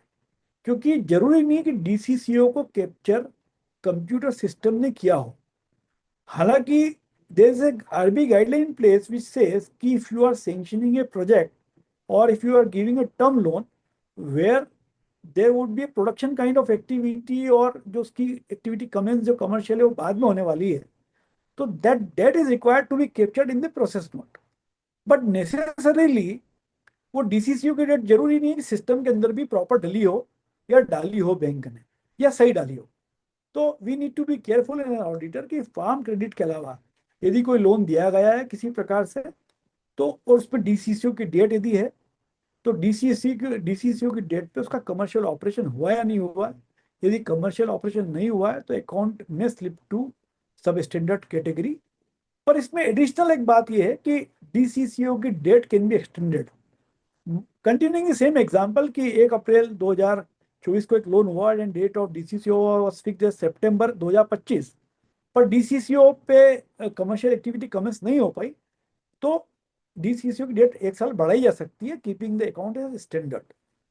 सो that is an tricky area. आपको जरूर देखिए डीसीसीओ की डेट क्या है in case of this kind of loan, जहाँ पे फूड प्रोसेसिंग यूनिट्स आ रही हैं या वेयर हाउसिंग किया हुआ है एग्रीकल्चर के तहत या कोल्ड स्टोरेज बनाए गए हैं, तो date of DCCO become very important for asset classification. इसी तरह रिव्यू रिन्यूअल पेंडिंग पे काफ़ी हमारी चर्चा होती है कि खातों का रिव्यू रिन्यूअल होना चाहिए समय से। यदि रिव्यू रिन्यूअल नहीं हुआ तो वो खाता एनपीए क्लासिफाई हो सकता है। जैसे किसान क्रेडिट कार्ड में 2 साल के अंदर उसका रिव्यू होना चाहिए, यदि नहीं हुआ है तो that can be downgraded into sub standard category. Similarly friends, यदि if you find any place कि कहीं पे कोई सिक्योरिटी जो है प्राइमरी सिक्योरिटी वो अवेलेबल नहीं है, तो that can B viewed from the point of provisioning कि प्रोविजनिंग उसकी किस प्रकार से वैल्यू ऑफ सिक्योरिटी क्या डाली है। So you need to go through the, यदि कोई स्टॉक ऑडिट रिपोर्ट है फूड प्रोसेसिंग यूनिट में या कृषि के केस में कहीं आपको मालूम पड़ता है कि कृषि अवेलेबल नहीं है या उपज अवेलेबल नहीं है या फूड ग्रोन्स जो स्टोर्ड है वो अवेलेबल नहीं है, तो you can take a call की सिक्योरिटी की वैल्यू हमको क्या रखनी है। केसीसी में स्पेशली ये होता है कई बार कि सिस्टम से एनपीए ऑटो क्लासिफिकेशन बचाने के लिए bank branch passes a debit entry and credit entry of the same amount or of a different amount just to save the account from the slippage to NPA category. So debit entry on a same date and a credit entry on the same date should be seen very diligently, very vigilantly कि ये जो entry हुई है ये accommodation entry है या actual entry है। सो जब हम खातों की स्क्रीनिंग करें तो ये देखें कि सेम डे पे कोई डेबिट क्रेडिट एंट्री नहीं हो। यदि ऐसा हो रहा है तो that can give you an clue कि उस खाते को आप एनपीए क्लासिफाई कर सकें। सिमिलरली एक बड़ा एक रोचक तरीका है, बड़ा सामान्य सा तरीका है किसी भी अकाउंट को एनपीए बचाने का, वो ये है कि सेविंग खाते में टीओडी दे दो या करंट खाते में टीओडी दे दो और वहाँ से पैसा लोन खाते में रूट कर लो और उसको सेव कर लो, या जो ब्याज है केसीसी का उसको सर्विसिंग करने के लिए कहीं सेविंग अकाउंट में या करंट अकाउंट में कोई टीओडी अलाउ कर दी और वहाँ से पैसा लिया है और उस तरह से उसके ब्याज की सर्विसिंग हुई है। If you are able to detect this kind of transaction, this kind of account, then necessarily it would be classified as NPA account. Similarly, friends, एक क्लू हमको एक जगह से और मिल सकता है कि कौन से खाते एनपीए हो सकते हैं। उसके लिए हमको क्या करना है कि ब्रांच का प्रॉफिट एंड लॉस अकाउंट देखना है और ब्रांच के प्रॉफिट एंड लॉस अकाउंट में हमको ये देखना है कि कोई भी लीगल एक्सपेंसेस, लीगल चार्जेस कोई यदि बैंक ने दिए हैं किसी एडवोकेट को तो काय के लिए दिए। तो हमको पीएनएल में ये देखना है कि लीगल एक्सपेंसेस नाम का कौन सा हेड है या लीगल एक्सपेंसेस कौन से हेड में बुक किए जा रहे हैं, और फिर हमको ये देखना है कि लीगल एक्सपेंसेस दिए काय के लिए गए। तो कई बार आपको मालूम पड़ेगा कि कोई एक एडवोकेट को हायर किया गया है, उसको ये कहा गया है कि ये 10 बारोअर्स हैं जो किस्त का डिफॉल्ट कर रहे हैं या टाइम पे पेमेंट नहीं कर रहे हैं, इंटरेस्ट इंस्टॉलमेंट नहीं दे रहे हैं या बैंक की कंडीशंस, टर्म एंड कंडीशन का वायलेशन कर रहे हैं, तो इनको एक आप नोटिस दे दीजिए। तो उससे हमको क्लू मिल जाता है कि ये खाते में कुछ न कुछ एबनॉर्मेलिटी है। अब हो सकता है वो the account remains in the standard category. But whether it is standard or it would need to be reclassified to substandard, we need to apply our own mind, our own judgment, our own audit procedure कि ये खाते NPA हैं या standard हैं, ये हमको समझना है। तो उसके लिए बहुत ही साधारण तरीका है, बैंक के लीगल एक्सपेंसेस वाले हेड को हम एग्जामिन करें और देखें कि फीस का पेमेंट किस किस को किया गया है, किस किस वकील को किया गया है और क्यों किया गया है। यदि इफ यू फाइंड कि कोई ओवरड्यू कोई की रिकवरी के लिए नोटिस के लिए दिया गया है, तो उस खाते को आप जरूर एग्जामिन कीजिए, and I am more than sure कि वो खाता एनपीए ही निकलेगा। सिमिलरली टर्म्स एंड कंडीशन का कोई वायलेशन आप देखें, कंप्लायंस देखें जो हिट करता हो और उस वजह से कोई ना कोई खाता एनपीए हो सकता हो, तो आप देख सकते हैं। जैसे फॉर एग्जांपल कि कोई एक फ्रेश लोन दिया गया, फ्रेश लोन का जो एंड यूज था कुछ और बताया गया कि साहब इसके लिए मैं लोन दे रहा हूँ, और वो लेकिन उसका जो डिसबर्समेंट अमाउंट है वो ऐसे खाते में चला गया जो ओल्ड अकाउंट है, जहाँ पे इंटरेस्ट और इंस्टॉलमेंट की सर्विसिंग नहीं हो रही है। तो उस तरह से भी आप देख सकते हैं कि जो डिसबर्समेंट है वो कहाँ रूट हो रहा है और टर्म्स एंड कंडीशन का कोई वायलेशन है या नहीं है। इसी तरह फ्रेंड्स दो और इम्पोर्टेंट चीजें इसके अंदर है। एक it is not related to the directly related to the agriculture advances, but we need to be very careful, very mindful. Gold के प्राइजेस में बहुत उतार चढ़ाव हुआ है पिछले दिनों में, और लास्ट ईयर तो बैंकों ने, आरबीआई ने स्पेशल ऑडिट कराए थे गोल्ड लोन के कई कई बैंक ब्रांचेस के। हुआ यूँ था कि गोल्ड लोन लोगों ने ले लिए but they were unable to repay. तो बैंक क्या करती थी कि ब्रांच ये करती थी कि गोल्ड को रिवैल्यू कराती थी, उसको एडिशनल लोन देती और एडिशनल लोन से पुराना इंटरेस्ट इंस्टॉलमेंट पे ऑफ कर देती थी। तो इस तरह की प्रैक्टिसेस आर नॉट अलाउड कि आप नया लोन करके एवरग्रीनिंग करें, दिस कॉल्ड एवरग्रीनिंग। तो we need to be very mindful while doing the audit of gold loans. लेकिन अभी मैं जो बात कर रहा हूँ गोल्ड लोन की, वो अलग बात मैं आपसे करना चाह रहा हूँ। In respect of rural advances या एग्रीकल्चर एडवांसेस, यदि किसी किसान ने गोल्ड लोन लिया है फॉर एग्रीकल्चर पर्पजेज, तो उस पर 90 डेज के असेट क्लासिफिकेशन नॉर्म्स लागू नहीं होंगे। उसमें जो हार्वेस्टिंग सीजन के नॉर्म्स हैं या 2 क्रॉप्स या 1 क्रॉप का जो नियम है वो लागू होगा, यानी 6 महीने साल भर का देखा जाएगा उसमें। और उसमें जो रीपेमेंट पीरियड भी है, वो आरबीआई की गाइडलाइन है कि रीपेमेंट पीरियड भी जो फसल है उसकी जो हार्वेस्टिंग का पीरियड है उससे आप लिंक करें। मीनिंग देयर बाय कि यदि कोई किसान गोल्ड लोन लेता है for the purpose of agriculture purposes, तो 90 डेज के नॉर्म उस पर लागू नहीं होंगे। सिमिलरली यदि रूरल हाउसिंग के तहत किसी किसान को लोन दिया गया है, यू शुड बी माइंडफुल, क्योंकि रूरल हाउसिंग की एलिजिबिलिटी, उसकी लोन अमाउंट बहुत कम होती है। रूरल हाउसिंग या prime ministers rural housing scheme जो है उसके तहत कोई यदि लोन दिया गया है तो उस पर भी 90 डेज के नॉर्म्स लागू नहीं होंगे, अदरवाइज 90 डेज के नॉर्म्स में लागू होंगे। सिमिलरली जैसा आपको मालूम है कि हम जो असेट क्लासिफिकेशन करते हैं वो बोरोवर वाइज करते हैं, फैसिलिटी वाइज नहीं करते हैं। अब इसका उल्टा भी हमको समझना जरूरी है। मान लीजिए किसान है, उसने एक ट्रैक्टर लोन लिया है, एक केसीसी का लोन लिया है, और समझ लीजिए एक व्हीकल लोन लिया है, और उसने किसी एक जगह डिफॉल्ट किया तो सारे अकाउंट उसके एनपी हो जाएंगे। सिमिलरली यदि हमको उस खाते को अपग्रेड करना है तो हमको ये देखना पड़ेगा कि जो एरियर है वो सारे अकाउंट का एरियर क्लियर हो जाना चाहिए, तभी वो अकाउंट सारे के सारे अपग्रेड होंगे। अपग्रेड कभी पार्शियल नहीं होगा। 3 लोन यदि किसान ने लिए और एक खाता उसने रेगुलर कर दिया है तो उससे सारे खाते अपग्रेड नहीं होंगे। अपग्रेड तभी होंगे जब तीनों खातों का जो ड्यू है, एरियर है, वो क्लियर कर दिया जाए। So what applies for the asset classification कि it is not facility wise, it is borrower wise. Upgradation में भी ये रूल लागू होगा। Similarly if you come across a case जहाँ पे कोई फ्रॉड हो गया है, समझ लीजिए कि किसान ने कोई गलत जमीन का दस्तावेज दे दिया है, या कोई फ्रॉडलेंट एक्टिविटी हो गई है, या if you come across in account की जहाँ पे थिंग्स आर सस्पिशियस और उस अकाउंट को फ्रॉड डिक्लेयर किया गया है, तो ऐसे केसेस में प्रोविजनिंग 100% होगी। फिर वो जो स्टेप वाइज होती है 10%, 25% और 40%, इस तरह से नहीं होगी। 100% एक ही बार में प्रोविजनिंग होगी। If you come across A situation जहाँ पे फ्रॉड हुआ है तो आपको इंश्योर करना है कि प्रोविजनिंग उसकी 100% हो। हाँ, बैंक को ये लिबर्टी है कि 100% की जगह उसको 4 क्वार्टर में स्कैटर कर दे, बट नॉट बियॉन्ड 1 ईयर। 1 साल के भीतर या तो प्रोविजनिंग हो जाएगा या इमीडिएट सारा प्रोविजनिंग हो जाएगा, ये भी हमको ध्यान रखना जरूरी है। Similarly if you come across the situation कि खाता तो स्टैंडर्ड है पर इसमें जो बोरोवर है वो विलफुल डिफॉल्टर है, तो ऐसे केसेस में 5% की एडिशनल प्रोविजनिंग होती है। सो largely this discussion was about the NPA classification. अब हम जब ब्रांच में जाते हैं तो हमको चैलेंज क्या आते हैं? रूरल ब्रांच का जो ऑडिट करते हैं या जो हमारे फ्रेंड्स इस वेबिनार को अटेंड कर रहे हैं उन्होंने किया होगा, तो it's very very difficult to classify KCC account into an NPA account. वो भी तब जब हमको मालूम है कि इसमें जो इंटरेस्ट की सर्विसिंग हो रही है या इसका जो रोल ओवर हो रहा है या इसको हम पलटा बोलते हैं, ये it is not out of the agriculture self produce या इसका जेन्युइन रिसोर्स नहीं है, ये केवल एंट्री के माध्यम से किया जा रहा है। सेम डे में पैसा जमा होता है, सेम डे में विड्रॉ हो जाता है।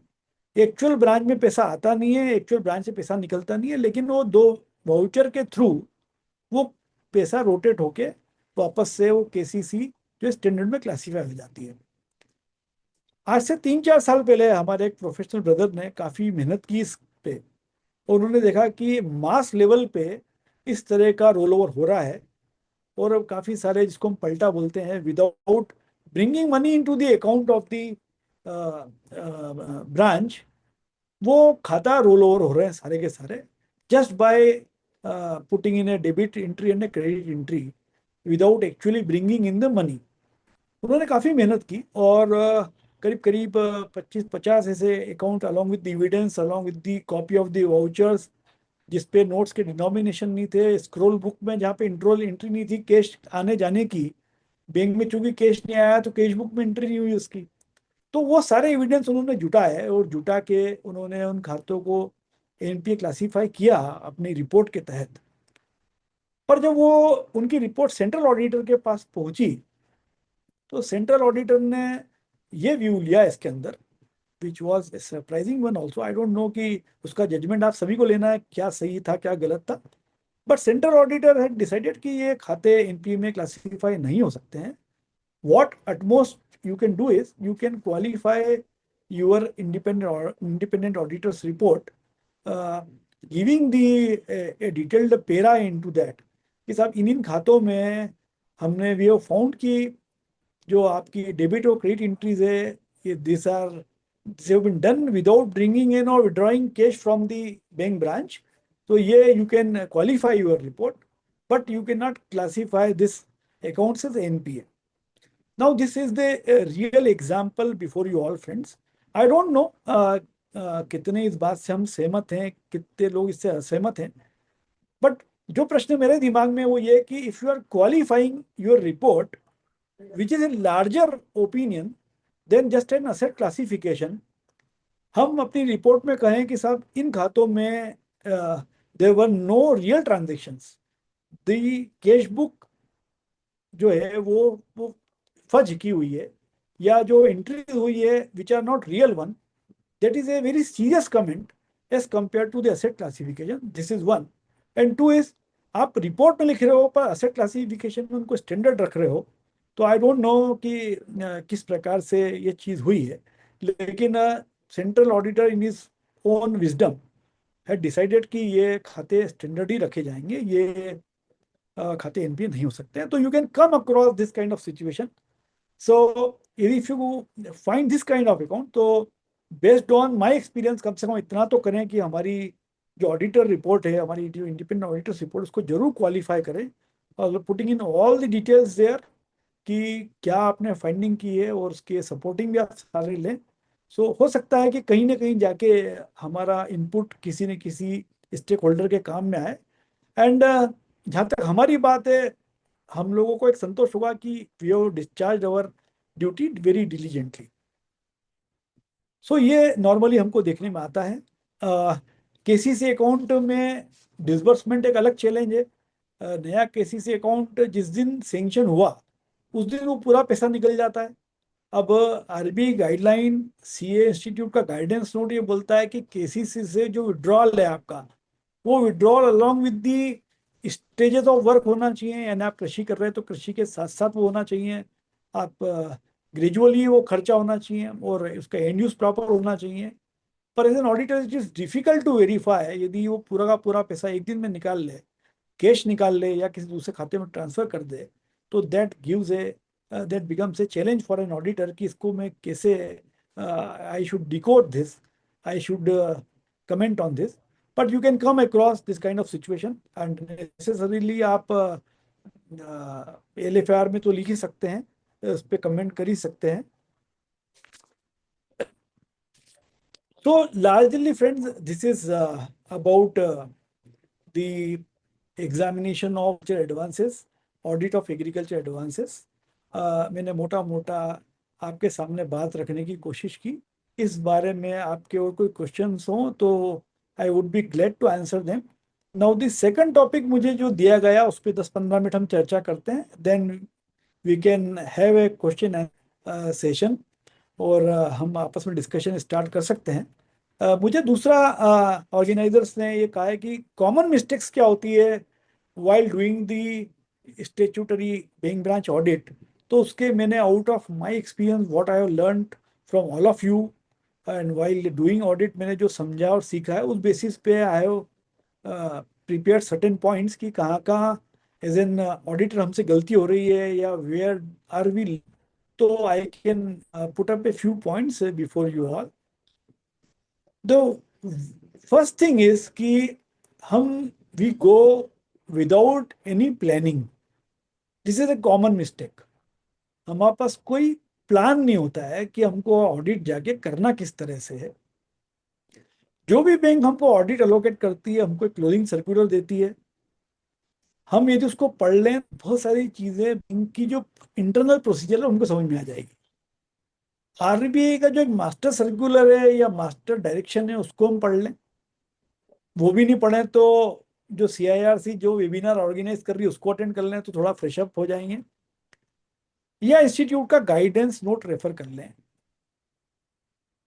इतना यदि कर लेंगे तो एक अच्छा ऑडिट प्लान हम क्रिएट कर पाएंगे, जो कि कई लोग इसको मिस करते हैं। दूसरी चीज, there is no training to the staff. अब the major challenge in the bank audit is कि बैंक ब्रांच कितनी भी बड़ी हो या कितनी भी छोटी हो, they expect us to finish our job in 2-3-4 days, max to max 4 दिन में वो एक्सपेक्ट करते हैं कि हम अच्छी तरह से हम सब काम को कर लें, सारा रिपोर्टिंग भी कर लें, उनके पोर्टल पे भी सारा रिपोर्ट हो जाए, और उनकी जो LFR वो भी उनके सिस्टम पे हम लोग पंच कर दें। सारी एक्सपेक्टेशन उनकी होती है।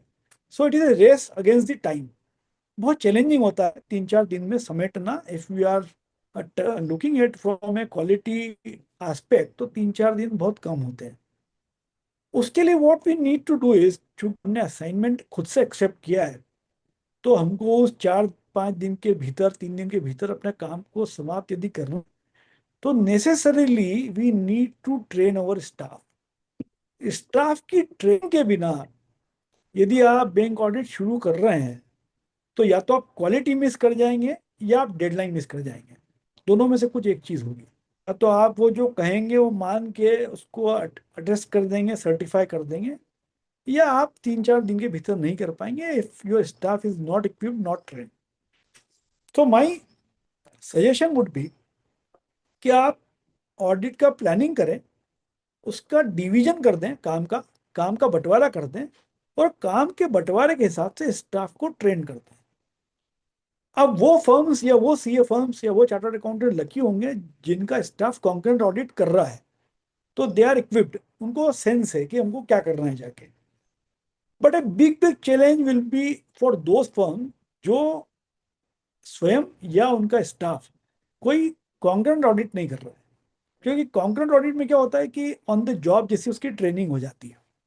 So we need to be mindful कि if we deploy our staff तो they should be trained, उनको अवेयरनेस होनी चाहिए बेसिक बातों की, and they must go along with their laptops, उनके पास एक्सेल शीट्स होनी चाहिए या चेकलिस्ट होनी चाहिए। से फॉर एग्जांपल एडवांसेस आपको वेरीफाई करने हैं तो व्हीकल लोन की चेकलिस्ट होगी या होम लोन की चेकलिस्ट होगी या MSME की चेकलिस्ट होगी। यदि आप वो चेकलिस्ट अपने स्टाफ को दे दें उनको बोलें कि आप लैपटॉप पे सेव कर लें और जब फाइल एग्जामिन करें तो इसी में आप फिलअप करते जाएं, तो that will make your job easier. So the training is very important, division of work is very important. मैंने शुरुआत के अपने डेलीब्रेशन में कहा था कि screening of account gives lot of clue. मैंने तो आज तक जितने एनपीए निकाले हैं या जितने हमारी टीम ने निकाले हैं या हमारे पार्टनर्स ने निकाले हैं, वो सब ग्राउंड जीरो जिसको बोलते हैं हम, वहां से वर्किंग करके निकाले हैं. 25 से 30 खाते सीसी का तो मैंडेट हमारे ऑफिस में रहता है कि जितने सीसी अकाउंट हैं ब्रांच के थ्रेशोल्ड के ऊपर, से फॉर एग्जांपल 10 लाख के ऊपर, वो सारे सीसी अकाउंट को स्क्रीन करना है और अपने कमेंट आपको उसमें निकाल के रखना है. ये हम अपने स्टाफ को डे 1 पे बोलते हैं. उनका डे 1 पे जाके काम ही होता है कि 1 या 2 रोज के भीतर उनको सारे सीसी अकाउंट को स्क्रीन करना है 10 लाख के ऊपर. तो वहीं से हमको क्लू मिल जाता है कि कौन से अकाउंट में एकोमोडेशन है, कौन से अकाउंट में ओवर ड्रॉइंग की पोजीशन है, कौन से खातों में रूटिंग नहीं है, कहाँ पे लिमिट ज़्यादा है, टर्नओवर कम है. ये सारी चीज़ें जब हम लोग ब्रांच या हमारे पार्टनर विजिट करते हैं 2-3 रोज बाद, तब तक हमारे पास ये इन्फॉर्मेशन होती है कि ये खाते में वीक परफॉर्मेंस है, ये खाते ठीक है. जो खाते ठीक है उसकी तरफ हम देखते भी नहीं है, फिर उसका हम दूसरे एंगल से देखना शुरू करते हैं, और जिन खातों में वीकनेस हमको लगती है उस खातों को हम तह तक जाके देखते हैं फिर, और उसकी टर्म्स ऑफ सेंक्शन क्या है, उसका कंप्लायंस क्या है, फिर उसका प्रॉपर कंप्लायंसेस क्या है, क्वार्टरली कंप्लायंस क्या है, मंथली कंप्लायंस क्या है, सारा फिर भी चेक इन डिटेल. और उससे we are able to find कि we are able to detect new NPAs thereafter. तो वहां तक जाना जरूरी है. और जो बैंक का सिस्टम है बस इन्हीं चीज़ों को पकड़ नहीं सकता है. बैंक का सिस्टम, बैंक का सॉफ्टवेयर कभी नहीं पकड़ सकता है कि साहब terms of condition fully comply हुई या नहीं हुई. वो तो आपको खुद जाके चेक करना है. स्क्रीनिंग ऑफ अकाउंट के जो पैरामीटर्स है, यदि 90 दिन के ब्याज के बराबर क्रेडिट बैंक खातों में आ रही है तो system will never detect those account as NPA. वो तो एज एन ऑडिटर आपको देखना है कि इसका जो सोर्स ऑफ क्रेडिट है प्रॉपर है या नहीं है. नया लोन देके प्रोसीड्स तो नहीं आ रहा है, या दूसरे खाते से आपका टीओडी देके कहीं पैसा तो नहीं आ रहा है. तो वो as an auditor we can only do that, और सिस्टम उस पर कोई हेल्प नहीं कर पाएगा. एक और जो मोटी कमी मुझे नजर आती है, जो कॉमन मिस्टेक हम लोग करते हैं, वो ये है कि जो LFAR हम लोग फिलअप करते हैं वो विदाउट नोइंग करते हैं, बिना जानकारी के करते हैं, बिना समझे करते हैं, बिना ऑडिट प्रोसीजर परफॉर्म करके करते हैं. तो लार्जली यदि किसी सेंट्रल ऑडिटर का व्यू लें, कभी किसी सेंट्रल ऑडिटर के साथ आपको डिस्कशन का अवसर मिलेगा, तो वो आपको बताएगा कि उसकी स्थिति हेड ऑफिस में क्या बनती है जब LFAR के कमेंट्स आते हैं. होता यह है कि LFAR के कमेंट कंसोलिडेट होते हैं, लेकिन से फॉर एग्जांपल आउट ऑफ से 50 branches which were audited in a particular zone और रीजन, 50 में से हार्डली 5 या 7 LFAR रिपोर्ट ऐसी मिलती है सेंट्रल ऑडिटर्स को, जो मैंने भी देखी, जो मीनिंगफुल थी या जिसके अंदर कोई कंटेंट आया था. रेस्ट में तो मेजोरिटी ऑफ में तो साहब वो स्टॉक स्टेटमेंट नहीं आया, सब इंश्योरेंस नहीं आया, कि इस तरह के एक जनरलाइज्ड कमेंट होते हैं या नील नॉट एप्लीकेबल होते हैं. कई बार तो जो एडवांसेस एग्जामिन किए उसकी लिस्ट ही प्रॉपर नहीं डली होती है. So that creates a very wrong opinion about all of us कि यार ये LFAR भी ढंग से नहीं कर पा रहे हैं, क्योंकि RBI ये समझता है, रिजर्व बैंक ऑफ इंडिया समझता है कि with the proper system in place, robust computer system software की वजह से एनपीए क्लासिफिकेशन में तो they are able to have an certain level of accuracy. पर व्हाट अबाउट LFAR?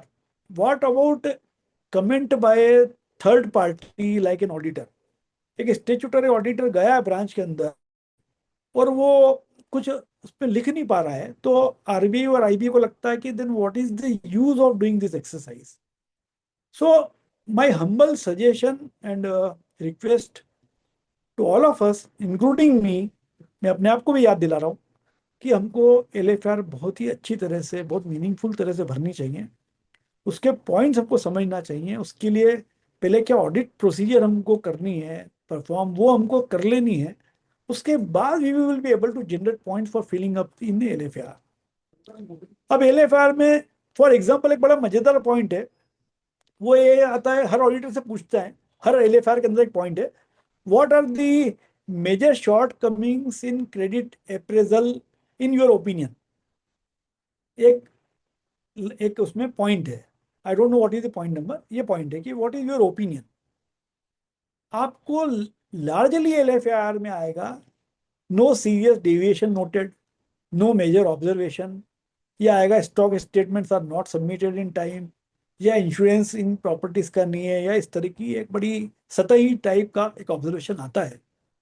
जबकि ये पॉइंट इटसेल्फ इतना बड़ा पॉइंट है, जो आपके 3-4 दिन का ऑडिट पे मेहनत है, उसका निचोड़ इस पॉइंट के अंदर आ सकता है। तो मेरा आपसे आग्रह क्या है कि जब आप इस पॉइंट पे कमेंट करें कि what are the major shortcomings in the credit appraisal और मॉनिटरिंग और review, we should be mindful कि हम कुछ ना कुछ उसमें अच्छा इनपुट दे सकें, कुछ अच्छे इंस्टेंसेस दे सकें, कुछ अच्छे बारोवर जो हमको लग रहे बड़े अकाउंट उस पर एडवर्स हमारे ऑब्जर्वेशन क्या है उनके बेस पे हम कुछ लिख सकें। So that will help the bank in improving there system procedure. उनको कोई इनपुट आएगा और उनको कुछ वैल्यूबल ये एक्सरसाइज लगेगी, which most of majority of our people miss, कि एलएफआर मीनिंगफुल नहीं बनती है। इसी तरह एमओसी, यदि मान लीजिए कि कहीं पे if you are able to find inconsistencies, तो एमओसी कैसे बनाना है। हालांकि आजकल हर बैंकों ने अपने सॉफ्टवेयर बना दिए, उसके लिए भी छोटे छोटे सॉफ्टवेयर इन प्लेस जहाँ से एमओसी वो प्रॉपरली बना के दे देते हैं। पर उसके लिए भी हमको माइंडफुल होना चाहिए कि हम एमओसी के लिए प्रॉपर डेटा हमको दे दें, एमओसी हम क्यों पास हो रही है उसका एक कमेंट बना लें प्रॉपरली। वो कई बार समझ में नहीं आता है जब कंसोलिडेशन होता है कि यार ये एमओसी पास क्यों की गई है। I am not talking about only asset classification, कई बार क्या अकाउंटिंग एंट्री की भी एमओसी करना होती है, तो क्यों की गई है उसका कोई डिटेल उसके अंदर मिसिंग होता है। इसी तरह एक जनरल एक सोच कई बार हो जाता है कि सब जो एनपी अकाउंट है उसमें जो सिक्योरिटी की वैल्यू है वो क्या लिखी जाए। तो जनरली क्या करता है, जो बैंक ने लास्ट सिक्योरिटी की जो वैल्यू डाली है वो उसके साथ साथ आखिरी तक चलती है। पर आपको ये माइंडफुल होना चाहिए इसमें भी कि जितने एनपीए खाते हैं उनकी value of asset, value of primary security और कोलेटरल सिक्योरिटी क्या लिखी गई है। मान लीजिए कि प्राइमरी सिक्योरिटी उसकी है ही नहीं, स्टॉक है ही नहीं, बुक डेट है ही नहीं, जीरो हो चुके हैं, और वो लास्ट स्टॉक स्टेटमेंट के बेसिस पे कोई वैल्यू उसमें डली हुई है, तो that should be made as nil, उसको जीरो करना पड़ेगा। सिमिलरली यदि कोई कोलेटरल सिक्योरिटी है तो वी नीड टू सी कि उसका हर 3 साल में एक वैल्यूएशन हो जाए और उसका इंस्पेक्शन भी हो, उसकी यूनिट इंस्पेक्शन या सिक्योरिटी वेरिफिकेशन की रिपोर्ट भी अवेलेबल हो। तो हम उसमें मिस कर जाते हैं कई बार कि साहब खाता तो एनपीएस को क्या देखना, लेकिन उसमें प्रोविजनिंग पे फर्क पड़ जाता है। से फॉर एग्जांपल कि यदि सिक्योर्ड पोर्शन की वैल्यू मान लीजिए 1 लाख रुपए मैंने लिखी है, अब सिक्योर्ड पोर्शन की वैल्यू 10,000 रुपये ही है, तो my provisioning will increase. So we need to be very mindful कि ऐसा नहीं है कि एनपीए खातों को नहीं देखना है, एनपीए खातों का जो डिटेल है उसमें value of security will play very important role, तो हमको उसको देखना चाहिए। इसी तरह जैसा मैंने कहा कि हम लोग कई बार फाइनेंशियल्स नहीं देखते, बैंक ब्रांच की बैलेंस शीट पीएनएल नहीं देखते हैं, उसमें कई बार कोई विंडो ड्रेसिंग पकड़ में आ जाती है। समझ लीजिए कि कोई ईयर एंड पे जाके खातों में बहुत सारा बैलेंस करंट अकाउंट में बढ़ गया और सेविंग अकाउंट बढ़ गया या डिपॉजिट्स में बढ़ गया और एडवांस से भी बढ़ गए, और अगले 4 दिन बाद वही सब कम हो गए, तो it is a window dressing only. तो वो हमको बैंक के फाइनेंशियल देखने से समझ में आती है। तो लास्ट ईयर की बैंक की ब्रांच की बैलेंस शीट, उसका profit loss account, current year का जिस डेट पे आप ऑडिट कर रहे हैं, से फॉर एग्जांपल आप 7 अप्रैल को ऑडिट कर रहे हैं, उस डेट के फाइनेंशियल्स, उस दिन एडवांसेस की क्या पोजीशन है, डिपॉजिट्स का क्या फिगर है, 31 मार्च में क्या थे, प्रीवियस ईयर में क्या थे, थोड़ा सा आप उसको यदि कंपेयर करने की कोशिश करेंगे तो जहाँ गड़बड़ी है यू कैन मेक आउट कि यार यहाँ पे विंडो ड्रेसिंग की गई है। So that would be quite helpful, that would be a good comment, qualitative comment रहेगा वो आपका कि साहब ब्रांच ने विंडो ड्रेसिंग करके अपने एडवांसेस और डिपॉजिट्स के फिगर को बढ़ाया है। सो लार्जली ये कॉमन मिस्टेक्स हम लोग करते हैं। Again just for the on the cost of repetition I am telling कि जो स्टेचुटरी बैंक ब्रांच ऑडिट है वो रेस अगेंस्ट द टाइम है, एक बहुत ही कम समय में हमको करना होता है। हमारे प्रोफेशन में ये ऑडिट कितने दिन रहेगा, कितने लोग इस ऑडिट को परफॉर्म कर पाएंगे, ये बड़ा एक क्वेश्चन हम सबके सामने मौजूद है। लेकिन मुझे लगता है कि यदि हम अपना परफॉर्मेंस, अपनी क्वालिटी ऑफ रिपोर्टिंग को से समझौता नहीं करेंगे और हर ऑडिटर जो इस वेबिनार में है या जो लोग इस वेबिनार के अलावा भी हैं जो ऑडिट कर रहे हैं, if each one of us decides कि हमें क्वालिटेटिव ऑडिट परफॉर्म करेंगे, तो हर स्टेक होल्डर फिर चाहेगा कि ये अपॉर्चुनिटी हमारे पास बनी रहनी चाहिए। एंड जरूरी नहीं है कि हम कितना एनपीए नया निकाल पाए उससे हमारा परफॉर्मेंस एडजस्ट होगा, पर लार्जली हमारा परफॉर्मेंस से जरूर मेजर किया जाता है कि what are our observation and comments, हम कितनी डेप्थ तक गए हैं उसके अंदर। और स्पेशली जब हम एलएफआर बनाते हैं तो उससे हमको मालूम पड़ जाता है कि इस पर्टिकुलर ऑडिटर ने कितने खाते एग्जामिन किए हैं, किस प्रकार से इनका अनुभव है इस काम का, या किस प्रकार से ये अपने ऑब्जर्वेशंस निकाल पाए और किस प्रकार से रिपोर्ट कर पाए। एलएफआर से जरूर सिग्नल मिल जाता है। तो एनपीए भले ही नहीं निकाल पाए, कोई चिंता वाली बात नहीं, लेकिन एलएफआर जरूर बहुत मीनिंगफुल और क्वालिटेटिव होनी चाहिए। ये मेरा सबको आपको सजेशन है, मेरा आग्रह है। With this, I conclude my presentation, और I would be happy to answer any queries जो आपकी हो। Please feel free to ask me. और इस वेबिनार के बाद भी ऑर्गेनाइजर से आप मेरा नंबर ले सकेंगे, और कभी भी आपको during the course of bank branch audit में मेरी मदद की जरूरत लगती है तो 24/7, रात हो या दिन हो, मैं आपके किसी भी प्रकार के असिस्टेंस के लिए मौजूद हूँ। जितना मेरा अनुभव और नॉलेज है उतना जरूर मैं आपको कंट्रीब्यूट कर पाऊंगा, आपकी मदद करने का हर संभव प्रयास करूंगा। Thank you very much team CIRC for giving me this opportunity to speak me on this topic. Thank you very much. Thank you so much, Manoj sir. कुछ queries I think they have put it in the chat box. So sir, if we possible inbox में some sir queries आप are एक there. एक एक बोलते जाएं so that it is I mean audible to all, सबको मालूम भी पड़ जाएगी और सबके इनपुट्स आ जाएं। Okay. So the query is, if you the can rollover select, आप सिलेक्ट कर happened, लीजिए। if the rollover happened on the same day, even in that case, the interest must have been served. Does it serve our purpose?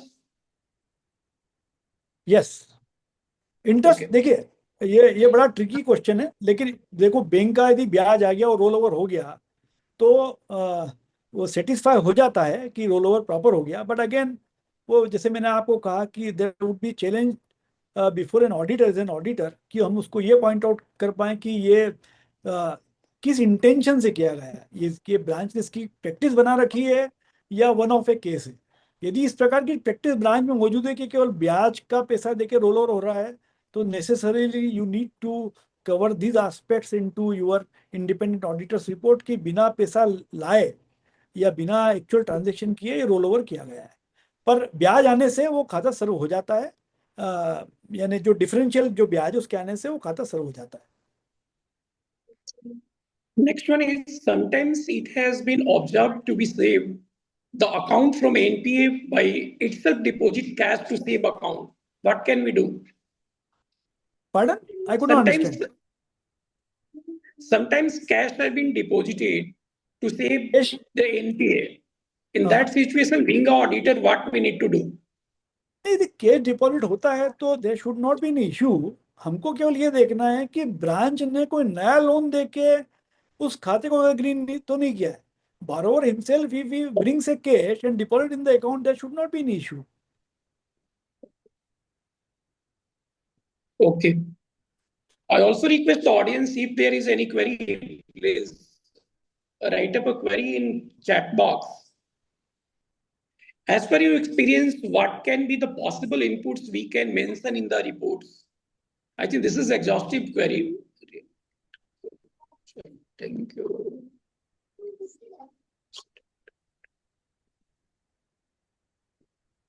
If no valuation report taken for the continued 3 years, previous valuation to be continued? Yes, but we need to comment on this. कि साहब ये valuation report पुरानी है और LFR में हमको उस पर कमेंट करना चाहिए। If agri loan take for growing crop A and used for growing crop B, then what audit point we have to consider? नहीं, ये The loan is for the actually purpose of growing A crop, but used in the B crop.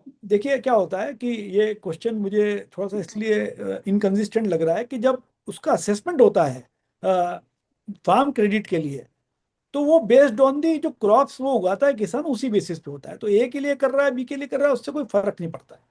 वो तो based on that जो उसके area में फसल होती है उसी बेसिस पे उसका असेसमेंट होता है। तो that is covered, there is absolutely nothing wrong in that, उसमें कोई गलती नहीं है। Source of cash for cash deposit is important for us. No, unless until कि हाँ वो ब्रांच ने किसी खाते से रूट करके कैश नहीं दिया हुआ और suppose there is borrower A, there is borrower B, A का अकाउंट स्ट्रेस में है और ब्रांच ने बी को लोन दे दिया, be withdraws cash from his account and deposit in the a account, that is wrong, that is not permissible. वो फिर अकाउंट एनपीए में क्लासिफाई हमको करना होगा। बट सपोज बोरोवर जाता है मार्केट में किसी से लेके आता है कैश, तो we need not to verify कि कहाँ से लाया है, ब्रांच में उसके ड्यूज आके जमा हो गए है, that is sufficient. Okay, I also request the audience, if there is any query, you can unmute yourself and ask the directly query to Manoj sir. Otherwise, we'll share the number of Manoj sir, and someone is asking for PPT, sir. If PPT is available, please share. We will sir share in the PPT तो group. मैंने नहीं बनाया है, लेकिन I Yes, can yes, I share got एक that. PDF This document. shows what that I what an exhaustive knowledge you have. नहीं नहीं, not that Tiwari ji, it's not like that. Actually what I have spoken is spoken, I have spoken out of my experience only. So I have tried to jotted Yeah, yeah. Certain points and on that basis only मैंने केवल अपने view share किए हैं out of my experience. तो there is no PPT as such, but I am open to listen to any query. मुझे नहीं आएगा उसका जवाब देते तो मैं आपको और देख के बता सकूंगा उसको। I can go through the RBI circulars, through the ICA guidance note. If I am unable to answer your query right now, आप उसके निश्चिंत रहें, but I will be happy if you ask me more and more question, तो मेरे knowledge में उस पर updation होगा उससे। वही मैं कहना चाह रहा सर कि ये तभी नॉलेज आते हैं जब हम उस चीज को करते हैं सर, एंड ये this shows that what a vast experience you have. Thank you so much. So I request Ankur Kumar Gupta ji, our immediate past chairman of the Central India Regional Council, for vote of thanks. Ankur Kumar Gupta ji. Thank you Jayant Tiwari ji. मेरे secretary, मेरे tenure में मेरे साथ में जो कंधे से कंधे मिला के जो पूरा काम किया, धन्यवाद तिवारी जी। रिस्पेक्टेड मनोज सर, इंदौर से आज के हमारे सेशन स्पीकर थे। In absence of central council member Rohit Ruwatia ji, जो आज उन्होंने वेलकम नोट ओपनिंग रिमार्क दिया, हमारे सीआरसी चेयरमैन जिन्होंने अच्छी मुहिम ये सीरीज स्टार्ट की है। मैं सभी श्रोताओं का, जो हमारे मेंबर्स हैं, उनको बहुत बहुत धन्यवाद दूंगा कि उन्होंने ज्वाइन किया एक और हमारे सर को बहुत बहुत धन्यवाद दूंगा कि उन्होंने हमारे मेंबर्स के लिए टाइम निकाला। एक जो बर्निंग इशू है बहुत सारे मेंबर, क्योंकि हमारी एसएमई सेक्टर ज़्यादा है हमारे यहाँ, जो अपना सेंट्रल रीजन है उसमें बहुत छोटी छोटी फर्में हैं, बड़ी फर्में बहुत लिमिटेड है। बॉम्बे दिल्ली वहाँ तो बड़ी फर्में मिल जाती है, बट अपने यहाँ मोस्टली छोटी फर्में हैं और उनके साथ में एग्रीकल्चर लोन की ब्रांचेस ज़्यादा मिलती हैं उनको। तो आपने अच्छे से समझाया उसको, कैसे शॉर्ट क्रॉप है उसको कैसे काउंट करना है, उसको कैसे एनपीए के टाइम पे क्या क्या चीज़ें अपन को देखनी होती है, ये डॉक्यूमेंटेशन क्या क्या चीज़ें रिक्वायरमेंट है जो फाइल में है। एनपीए तो सेपरेट थिंग है कि आपने रोल हुआ है नहीं हुआ, बट डॉक्यूमेंट आपका है नहीं है, सरसाई हुई है नहीं हुई है, गिरदावरी रिपोर्ट लगी हुई है नहीं लगी हुई है। क्योंकि बहुत सारी जगह ये ऐसे होते हैं कि लोन एग्रीकल्चर के नाम से लिए हुए हैं बट जमीन ही नहीं होती है। बट आपने बहुत खूबसूरती से पूरा सेशन समझाया है, और ऑडिट के टाइम पे हमें क्या क्या चीज़ें ध्यान रखनी है उन चीज़ों के बारे में आपने बताया, उसके लिए बहुत बहुत धन्यवाद। और बाकी मैं सभी मेंबर्स का भी बहुत बहुत धन्यवाद दूंगा। ये हमारा रिकॉर्डेड से वेबिनार होती है रेगुलर, और ये हमारे यूट्यूब पे चैनल पे भी रहती है। मैं मेंबर से शेयर करना चाहूँगा, सीआईआरसी आईसीआई के नाम से आप यूट्यूब पे शेयर देखोगे ना, सर्च करोगे तो वहाँ हमारे रेगुलर अपडेट मिल जाएंगे, कल की और परसों की, यस्टरडे और बिफोर डे ऑफ मतलब 25 तारीख 25 मार्च की भी वहाँ पे अवेलेबल हो गई है ऑनलाइन, तो ये भी अवेलेबल हो जाएगी। बाकी मेंबर्स के लिए हम हमेशा तैयार रहते हैं। सीआईआरसी पूरी मेंबर्स जो 12 लोग हैं, हम टीम बन के एक काम कर रहे हैं, मेंबर्स के लिए दिन प्रतिदिन अच्छे से करने की कोशिश करेंगे। और ऑडिट के ड्यूरिंग द ऑडिट पीरियड में भी आपको कोई इश्यूज आते हैं, वो आप हमें शेयर करोगे तो हम कोशिश करेंगे एक्सपर्ट पैनल बना के उन आपके प्रॉब्लम्स का सॉल्यूशन निकाल पाएं, और जितनी मदद हो पाएगी करने की कोशिश करेंगे। बहुत बहुत धन्यवाद। और सीआरसी को बहुत बहुत धन्यवाद कि मेरे को मौका दिया वेलकम नोट देने के लिए। और हमारी बैक एंड टीम जो हमारे साथ कंधे से कंधे मिला के सीआरसी को चला रही है, चाहे खान सर हो, चाहे सौरभ सर हो, चाहे सुलभ सर हो, ये सब लोग जो हमारे बैक एंड पे सीआरसी को चला रहे हैं, उनको लिए बहुत बहुत धन्यवाद आप सब लोगों को। Thank you sir. Thank you so much, thank you. Thank you. Thank you Ankur sir. और ये सीनियर सिटीजन में सबसे बड़ा रोल आपका भी रहा है। हम पिछले 10 ईयर में भी इस तरह के हमने 6 दिन के प्रोग्राम्स किए थे, हाँ, और लास्ट इसी कंटिन्यूटी में वर्क ना करेंगे और आगे भी करते रहेंगे। तो इट्स अ टीम वर्क, और सभी मेंबरों का भी बहुत बहुत धन्यवाद कि आपकी वजह से ही ये हमारा सक्सेसफुल हो पाया है और होता रहेगा। कभी भी कोई क्वेरी हो, मनोज सर का नंबर भी हम आपको ग्रुप में शेयर करेंगे। And once again I am giving a vote of thanks for my learned speaker Manoj sir with the core of my heart for delivering such a wonderful, nice session. Thank you, sir. Hats off to you. Thank you sir. Thank you.